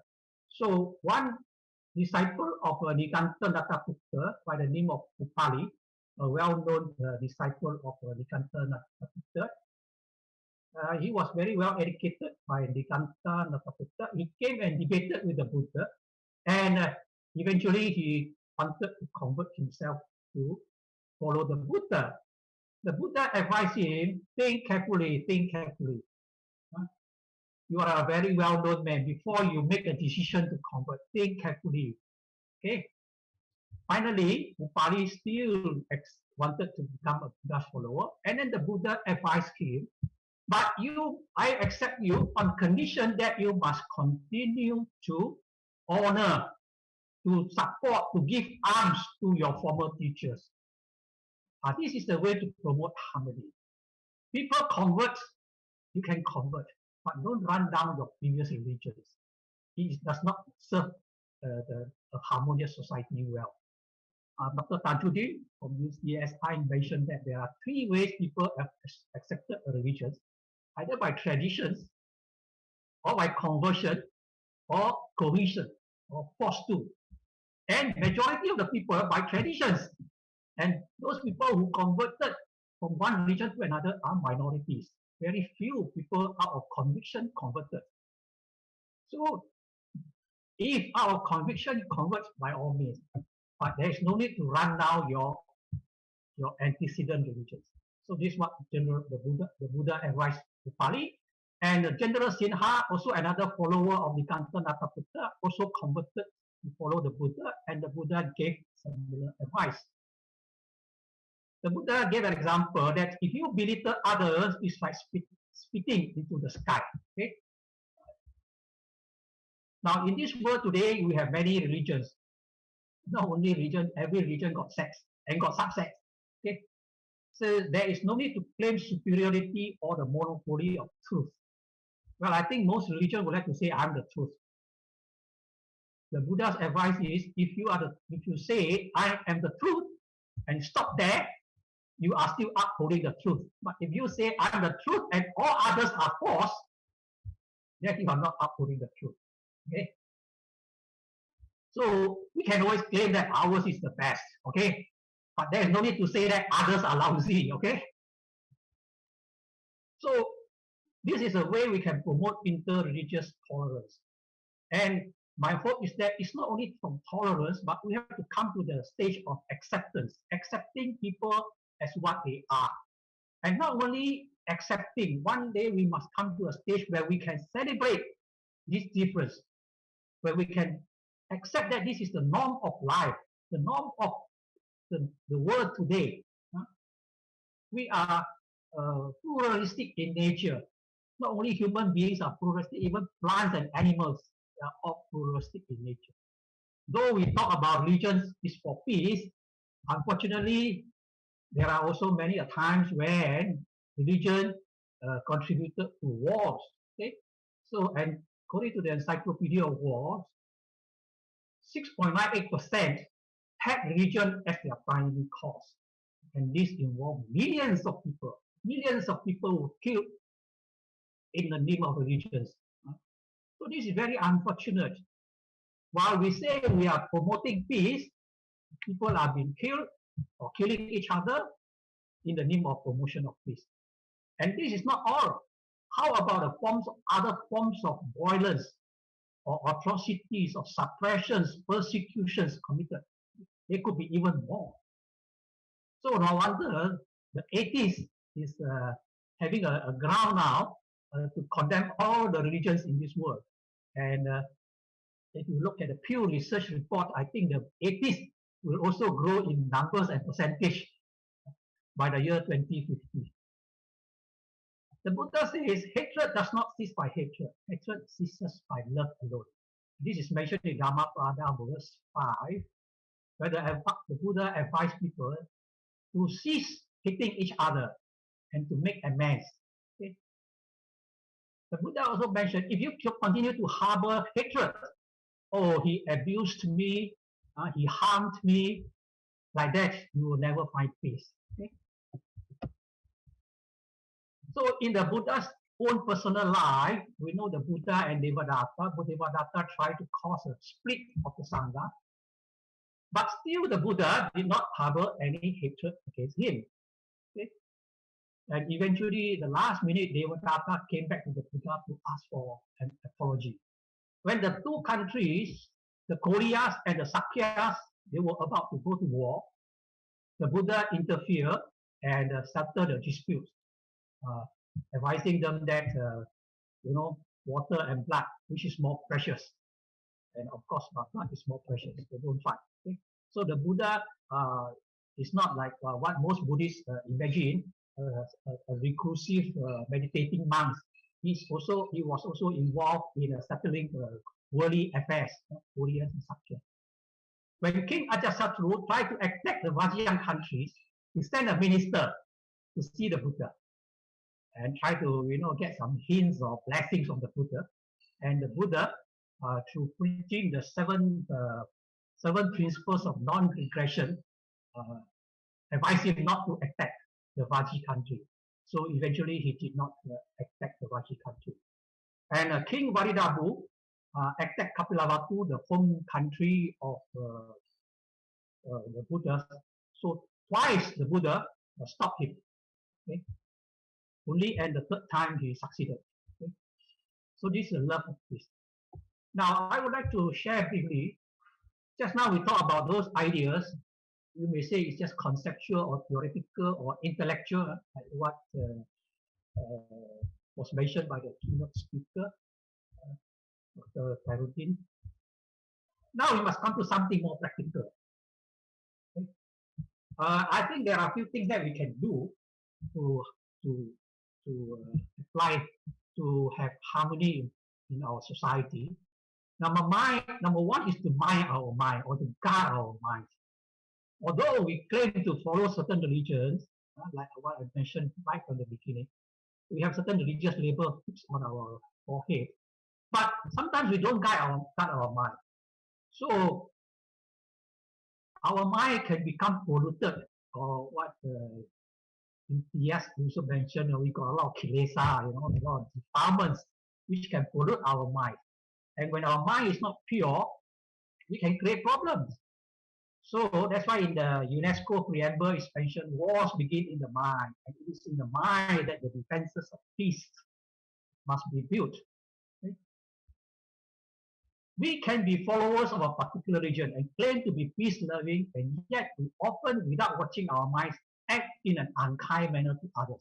And worse still, we try to justify our unkindness to others in the name of our religion. This is because we don't wash our mind. And we have a religious label on our head, but in our mind or in our heart is full of hatred. There will be no true peace unless and until we are prepared to wash our mind and act in the pure mind. And second thing I would like to propose is that we must believe in our belief. We always claim to profess certain belief, but in practice we don't practice. Okay, that is a problem. We claim we profess that belief. So I always tell my fellow Buddhists, we claim that all human life have bodhicitta. And yet sometimes we commit atrocities on these people. So do you really believe that all these people have bodhicitta? Or for the God believers, you believe in God, and God created all humankind, all human beings, and yet you want to destroy His creations. So are we really believing in what we believe, or we are just paying lip service? Okay? So much too often we practice a belief different from what we profess. So we must truly believe in what we believe. I don't deny the fact that sometimes we can forget. Okay? Sometimes at a flash of anger or things like that, you can forget. But always remind ourselves and go back to our belief. And the third point I would like to suggest is transcending religious barriers. These religious labels are the barriers that we build for ourselves. Fundamentally, we are all human beings. That's why I mentioned earlier humanity, or even the meaning of life, human life. But unfortunately, in real life, we build barriers among us. Okay? And we build barriers because we human beings, we have our ego, or we have our group, we call it the we-go. Okay? And then we become like us and them, And then good and bad, the worst part is this dualistic thinking eventually convert to good and bad, which means I am always good, you are always bad. Okay? Whatever that we believe must be good, whatever that you don't believe must be bad. So unless we are prepared to transcend this religious barrier, it's difficult to talk about harmony. We must go back to the fundamentals that we are human beings. Okay, the next part I wanted to share with you is to act against violence. As I mentioned just now, today there are many wars, atrocities, or even crimes committed in the realm of religions. So we must be prepared to act against violence. Professor Visalo, scholar monk from Thailand, he said, when tens of thousands are killed in the land where religion has deeply planted in its roots, it can be seen that that religion is a failure. Perhaps most religious leaders and devotees do not support violence, but their passivity and inaction enables the few who worship violence to hijack religion and use religion to legitimate violence at will. Our former Prime Minister, Abdullah Ahmad Badawi, said, a country should not allow a few self-proclaimed vanguards of religion to preach intolerance and hatred towards other religions. There are a few cases where we can see how people acted against this kind of violence. So, for example, when Hindu temples many years ago in Selangor, Negeri Sembilan, and Kedah were bulldozed away to make way for development, Farish, Muslim political scientists spoke against it. These are examples of act against violence. In Indonesia, when some terrorists were hunting down the Christians, their Muslim neighbors provided protection. And when the Thai army killed more than 80 people in southern Thailand, the police in Malaysia issued press statement condemning this act of violence. Okay. Now, of course, after talking about all this, there are still many structural issues emanating from our own societies, which need to be resolved. Over the years, we have heard you have problem of conversion, and after conversion, fighting over the children's custody, fighting over burial ground, or insufficiency of burial ground, or buried a non-Muslim in a Muslim, married a Muslim in a non-Muslim graveyard and things like that.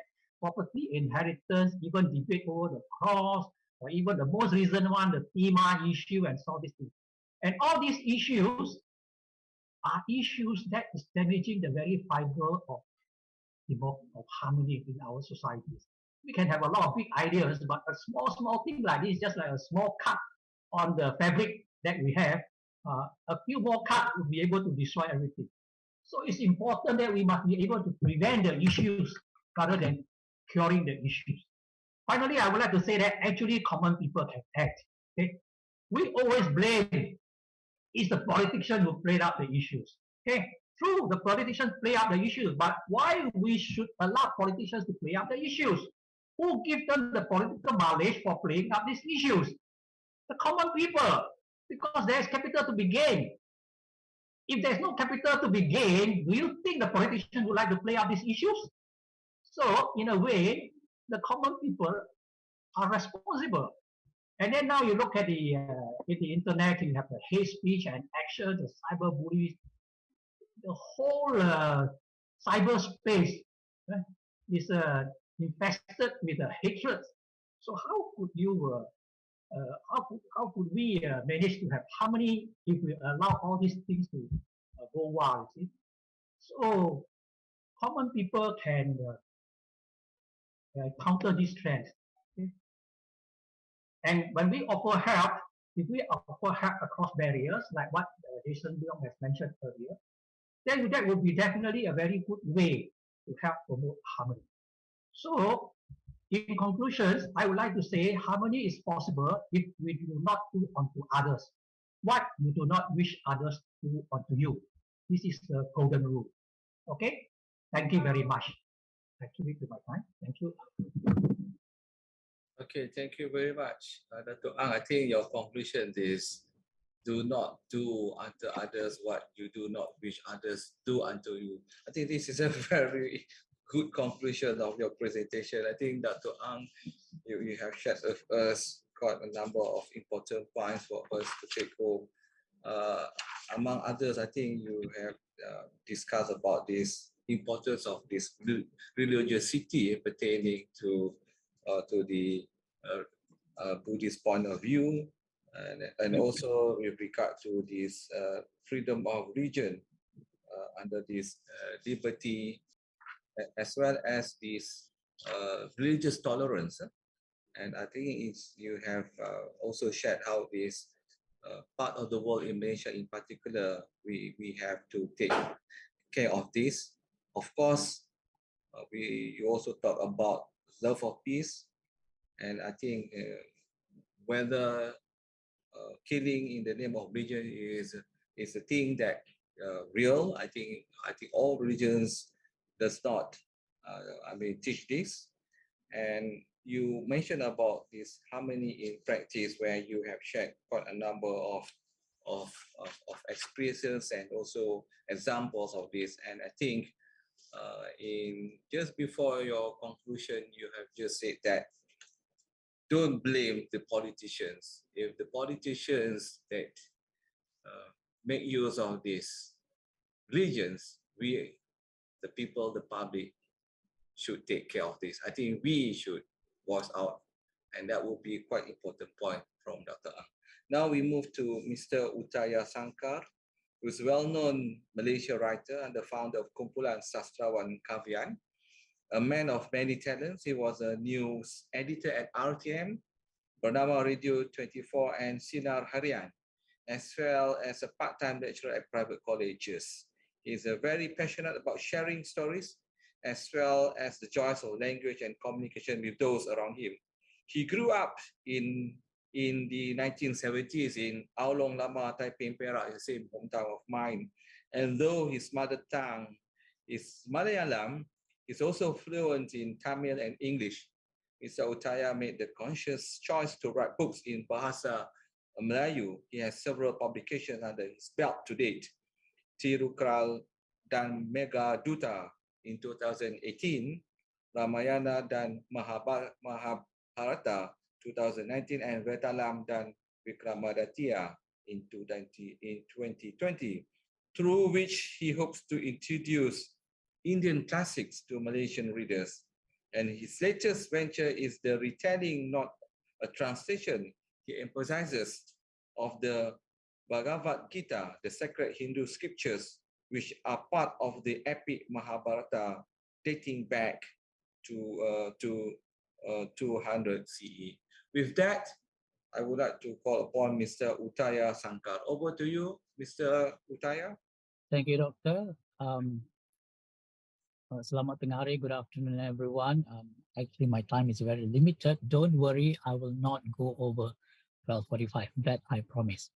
Also, to start with, I'll be speaking about religious harmony from the angle of Hinduism. Let's start with a little bit of fear factor, which Dr. Khairuddin mentioned just now. Today, 25th November 2021, marks the 14th year anniversary of the Hindra rally. So when I mention Hindra, the first thing that comes into our mind is a big rally with Hindus going against the others. Yeah, that's the picture that we get, and that has also been mentioned by Dr. Khairuddin just now, where he emphasized on the difference between religious issues conflicts and also about identity conflicts. But if we look into the Hindra rally, that's when both comes together. Okay, that both comes together, and the name itself, Hindu Rights Action Force. I'm not going to go too much into that because we'll be having Dr. YB Ganapati Rao later today, and I believe that he'll be explaining to us how the whole picture of Hindra, of being very much Hindu-centric, has changed into a very much Malaysian-centric after 14 years. Let's look forward to that. But now I'll be looking at also what Nisar mentioned, a question just now. He said we lack interaction. Yes, we lack interaction between religions in Malaysia. And also, as mentioned by Dr. Imtiaz, we lack Muslim scholars looking into or doing into matters related to other religions other than Islam, which is also a fact in Malaysia. But if we look deeper, why do we lack all this? Why don't we have a sort of a dialogue, a discussion, a communication between people of different religions in Malaysia per se? We must accept the fact that we have many enactments in all the states in Malaysia where it does, in a way, remind you or warn you that, hey, if you're a non-Muslim, you're not supposed to be speaking of your religion to a Muslim person. That is the fact. Okay, let's accept that. But at the same time, I'm so glad that we are meeting today to discuss about religious harmony from different religious perspective, because this gives us a chance to open up, to speak. We don't have to fear that, hey, somebody's going to say that, hey, Mr. Jason is talking about Christianity, or Dato' Ang is talking about Buddhism, or I'll be speaking about Hinduism here. No, we are here to know each other, to get to know each other, to understand better, because we want to see how different religions actually talk about harmony. And also, I don't have any slides, so you have to look at my face. I'm very sorry about that, but that's the choice. Okay, Hinduism, let me tell you, yes, Hinduism is a very, very, very complex religion with various texts, religious texts, and also belief systems. There are different sects, okay, or mazhab. It is a very complex religion.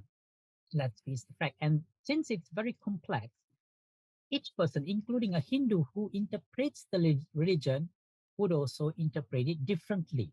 The Hinduism that you see in India, maybe northern part of India or the southern part of India, and Hinduism that we have and practice in Malaysia, and the Hinduism that we have in Indonesia, either in Java or in Bali, would also differ. So that is the reality of Hinduism. We have a large variety of Hinduism being practiced according to the place. And that is also a reason why Hinduism is often misunderstood. For example, a very, very good, a common example would be in Malaysia itself. We often say, oh yes, Hindus pray to many gods, ada banyak Tuhan. And if you want me to give you a number, it's also mentioned in my book here, okay, Malayur Manikam. It says 330 juta Tuhan, 330,000 gods. But that doesn't mean that there is literally 330,000 gods in Hinduism, but it's a concept of infinity. Okay, it's a concept of infinity. But when people take it literally, I've had people telling me, hey, Utaya, you wrote in your book, so in Hinduism there are 330,000 gods. I say, no, please read the article so that you would understand better.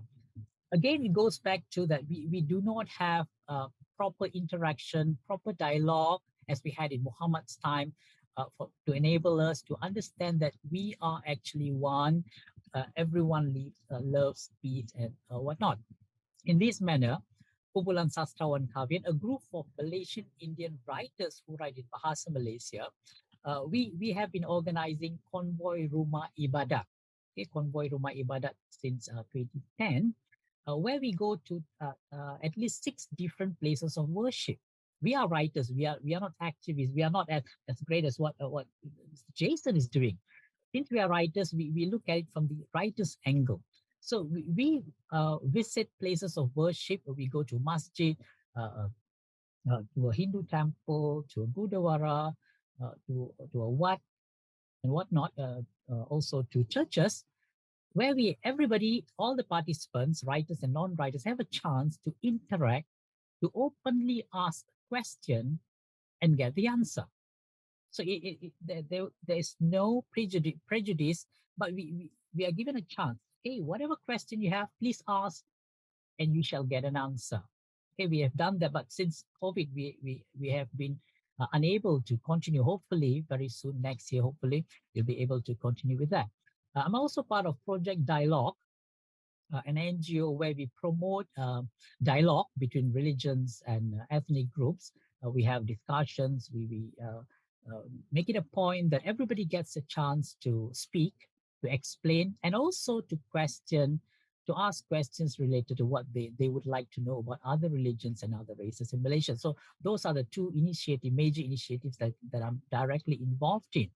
If you look at Hinduism itself, yes, it is complex, as I mentioned, and you can quote me. Uttaya said Hinduism is very complex. Yes, but there is only one God in Hinduism. We often hear, yeah, in Hindu ada banyak Tuhan, many gods. No, Hinduism says there's only one God. We can refer to the Vedas, but it also says that Egan Anegan. Okay, Egan Anegan, Eka. We have that word in Bahasa. Eka is one. Tawhid.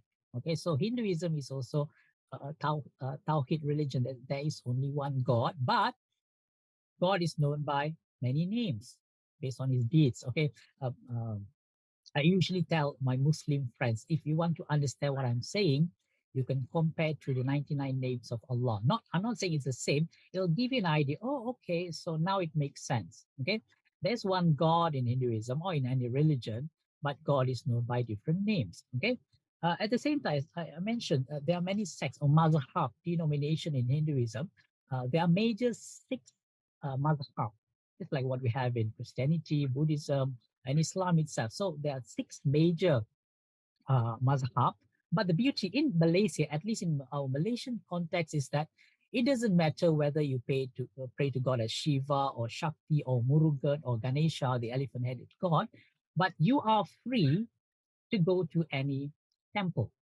Nobody will stop you and say, so you follow Vaishnava, you pray to Vishnu, so you're not allowed in a Shivan temple. No, no such thing.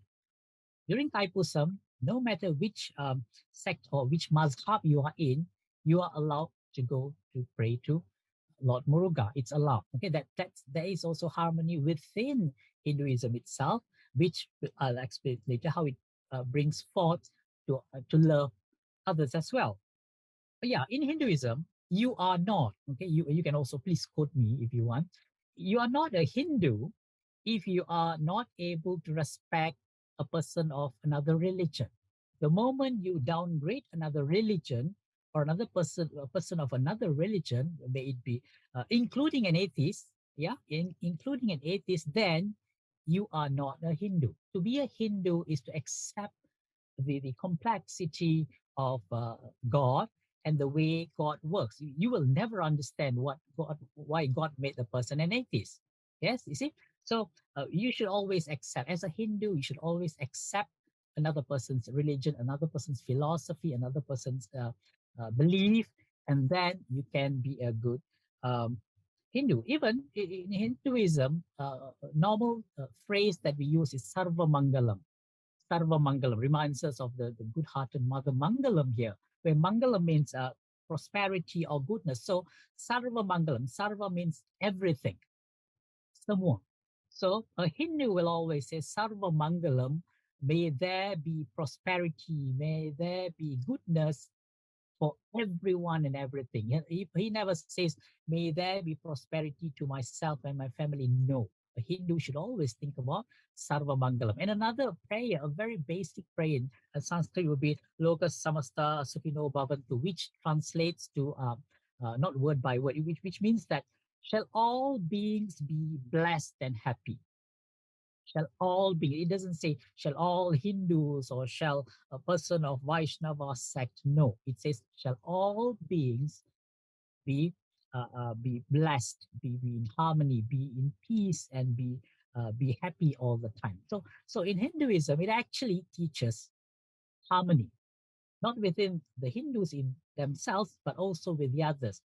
But of course, we might not be able to see that in reality, especially in Malaysia. Okay, let's face the fact. Since not everyone who's a Hindu understands the Vedas, the 4 Vedas that we have, which is also interesting to look at. The 4 Vedas teaches us every aspect of life. Okay, Veda it's unlike Bible, it's unlike Quran. It's not from God to human.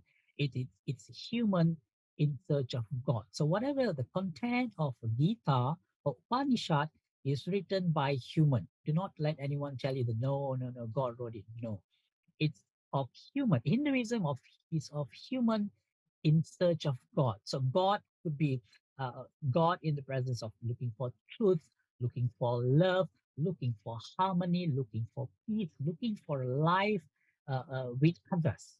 So it's a human in search of God. And there's also Upanishad, where the teachings are made simpler for a layman to understand. We are familiar in Southeast Asia. We're familiar with Ramayana. We're familiar with Mahabharata and what Dr. Muhammad mentioned just now, Bhagavad Gita. Okay, Bhagavad Gita is a Hindu text which is part of Mahabharata. It's written originally in Sanskrit. It has been made available in all the major languages in the world. We also have it in Indonesian language, and for the first time now we have it retelling in Bahasa Malaysia of all the 701 slokas. It would be good for us to be able to read and understand what are the teachings, where in Bhagavad Gita it talks about God being one, and people read. It says that people try to reach me in different ways, their own ways, and on their own pace. But finally, they will all come back to me, God, okay, not me. And then the concept of Atma and Paramatma. All human are Atma, soul, Roh. We are all Roh. And all our mission is to go back to God, the Paramatma. Atma, we want at the end of our life to reach Paramatma. So it doesn't say only Hindus, it says human, Ummah, as mentioned by Dr. Khairul and another speaker just now, okay, of the Ummah, of the human being, for us to reach God. It doesn't say a Hindu God, it only says God. Another concept, just now, Dr. Imtiaz mentioned about jihad, the actual concept of jihad. If you look at Mahabharata, it also talks about the actual meaning of jihad. It's not only about war, where you fight for the truth, you defend yourself, you defend your family, you go against corruption. So the concept of jihad is also in Mahabharata from the Hindu way of retelling.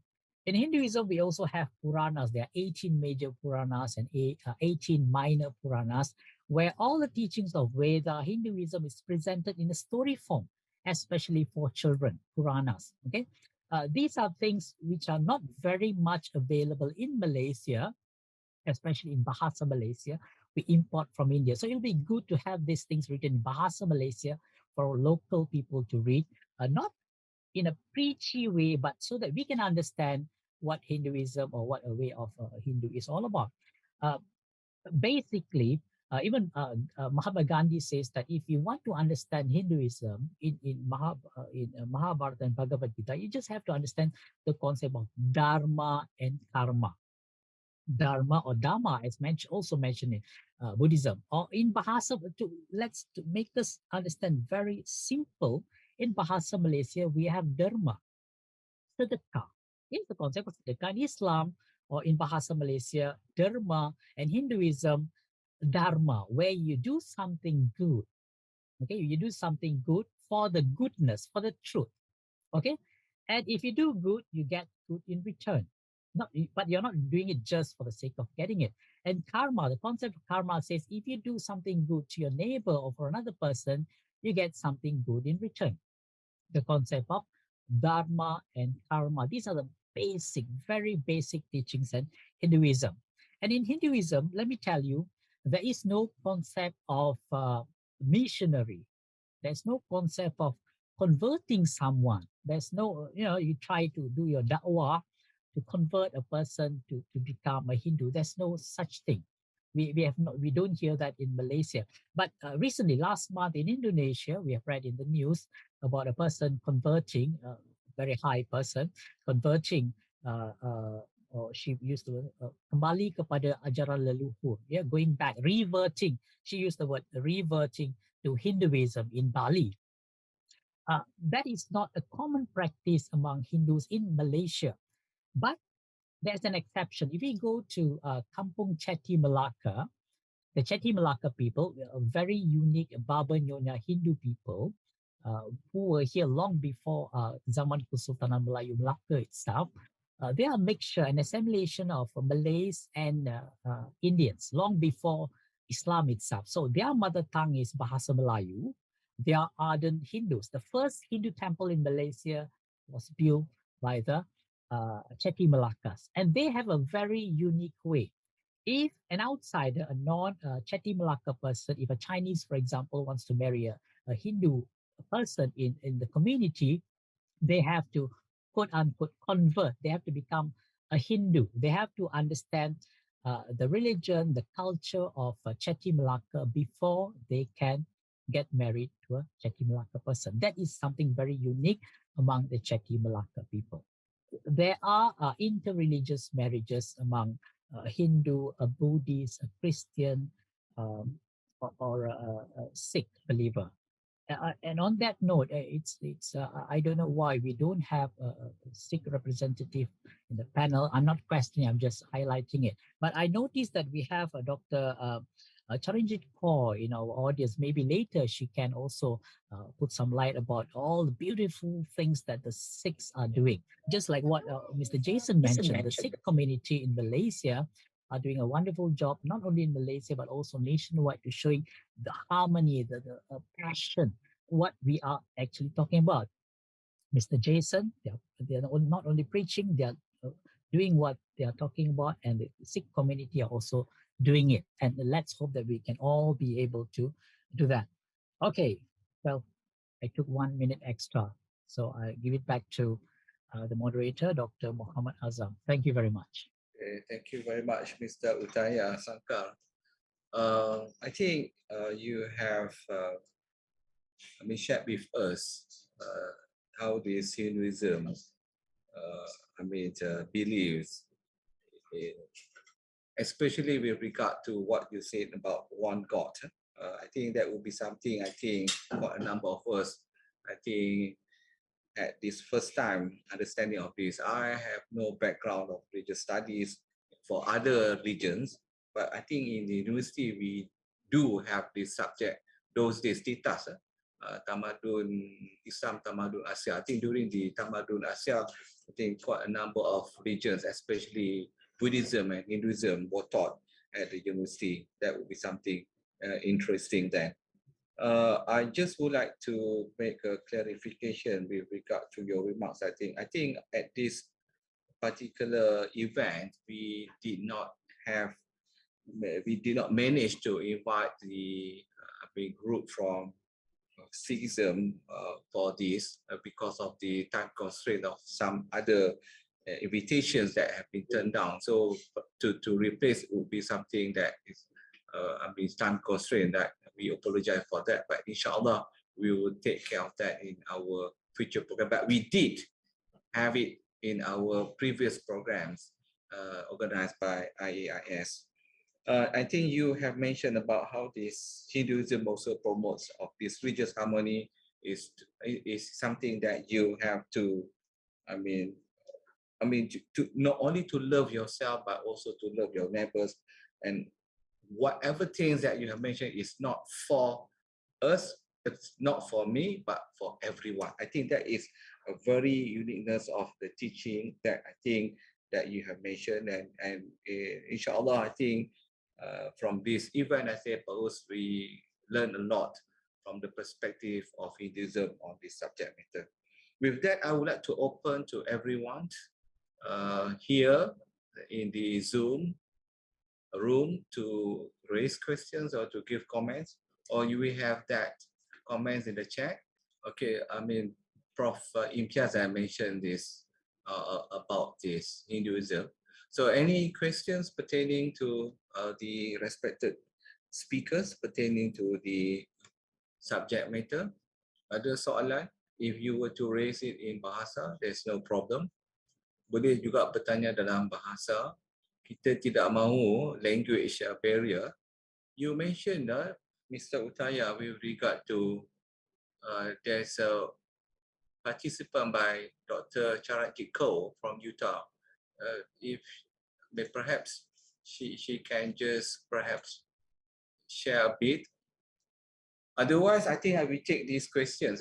How can these questions from Muhammad Shazani, how can Southeast Asian experience on religion could provide a narrative against intolerance, indifference, and social isolation due to pressures of modern life and philosophies? So any one of the speakers, please, to respond. Can I say something here? Yes. Yeah. And the issue here is that in Southeast Asia, religions are identified by ethnicities. And I think that is the biggest problem. If you are a Malay, you are a Muslim. If you are a Thai, you are a Buddhist. If you are a Tamil, you are a Hindu. And if you are a Filipino, you are a Christian. So that is the first barrier. While all these religions are world religions, universal religions, they are not tied to ethnicity. And if we overcome this understanding of religion in Southeast Asia, as I have lived here for 32, 35 years, I think we can build up peaceful relations for future and educate our younger generation. I teach a course on Islamic worldview and basic philosophy here at IIUM. The students, the young students are very bright, but they want to know and they want to learn. So we need to teach world religions, not as cultural ways, but world religions. For example, a Buddhist would invite a Buddhist professor to teach Buddhism, invite a Hindu professor to teach Hinduism. Not that I, as a Muslim, teach Hinduism, because I don't have the internal experience of being a Hindu. I will invite Uthaya to teach that. And this is the way I learned religion. I studied in Temple University. In Temple University, the rule was that a Muslim professor would teach Islam, a Jewish professor will teach Judaism, a Christian would teach Christianity, so that we really understand the experience of the other. And that way we can overcome intolerance, not intolerance, I'll say ignorance, actually, ignorance of the other. And that is what is needed. Thank you. Okay, thank you. Anyone else want to respond? Yeah, just to echo on what Dr. Imtiaz mentioned just now. Yeah, again, it's not intolerance, it's the ignorance that because we still lack the interaction. We don't have a chance to, let's forget about dialogue, okay? Yeah. Just to know another, in Malaysian context or in the Southeast Asian experience, we don't have a platform. I'm not talking about a formal platform, but even at a mama shop, a restaurant, we do not have a chance to interact with others.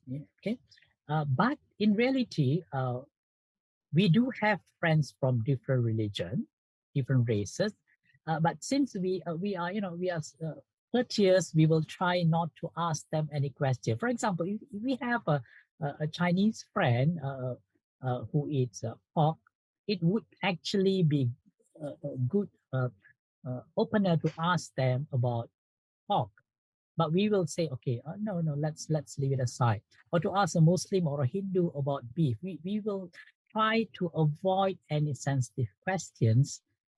And at the same time, we are leaving out a good chance to start an interaction, not a dialogue, just an interaction, just to get to know each other about what is actually part of their life. Only when we get to know each other, we will understand.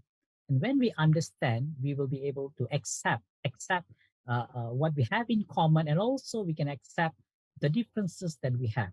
Only next we can go for living in harmony, unity, and whatsoever. That's my opinion. Thank you. I want to add something to here to what Uthaya is saying. We again identify religions with what we eat. That's again a problem. But one thing with the advantage of Southeast Asia is, I've lived in Africa, in India, in America, in England. The Southeast Asia has one very, very good ethos, cultural ethos of tolerance and living in peace with each other. We do not see that, in the Middle East or in Africa or in India. So why don't we take the benefit of our ethos, cultural ethos of tolerance, and build upon it? I just want to add one point about from the Christian perspective, and even in the global Christian community, especially when it comes to social isolation, indifference. In churches in America today, as a result of the pandemic and lockdown and all those SOPs, social distancing, churches are actually experiencing now a drop of almost 50% in terms of their membership, because a lot of those people who were belonging to church and Christian community felt that they were totally isolated and not cared for, disconnected due to the pandemic.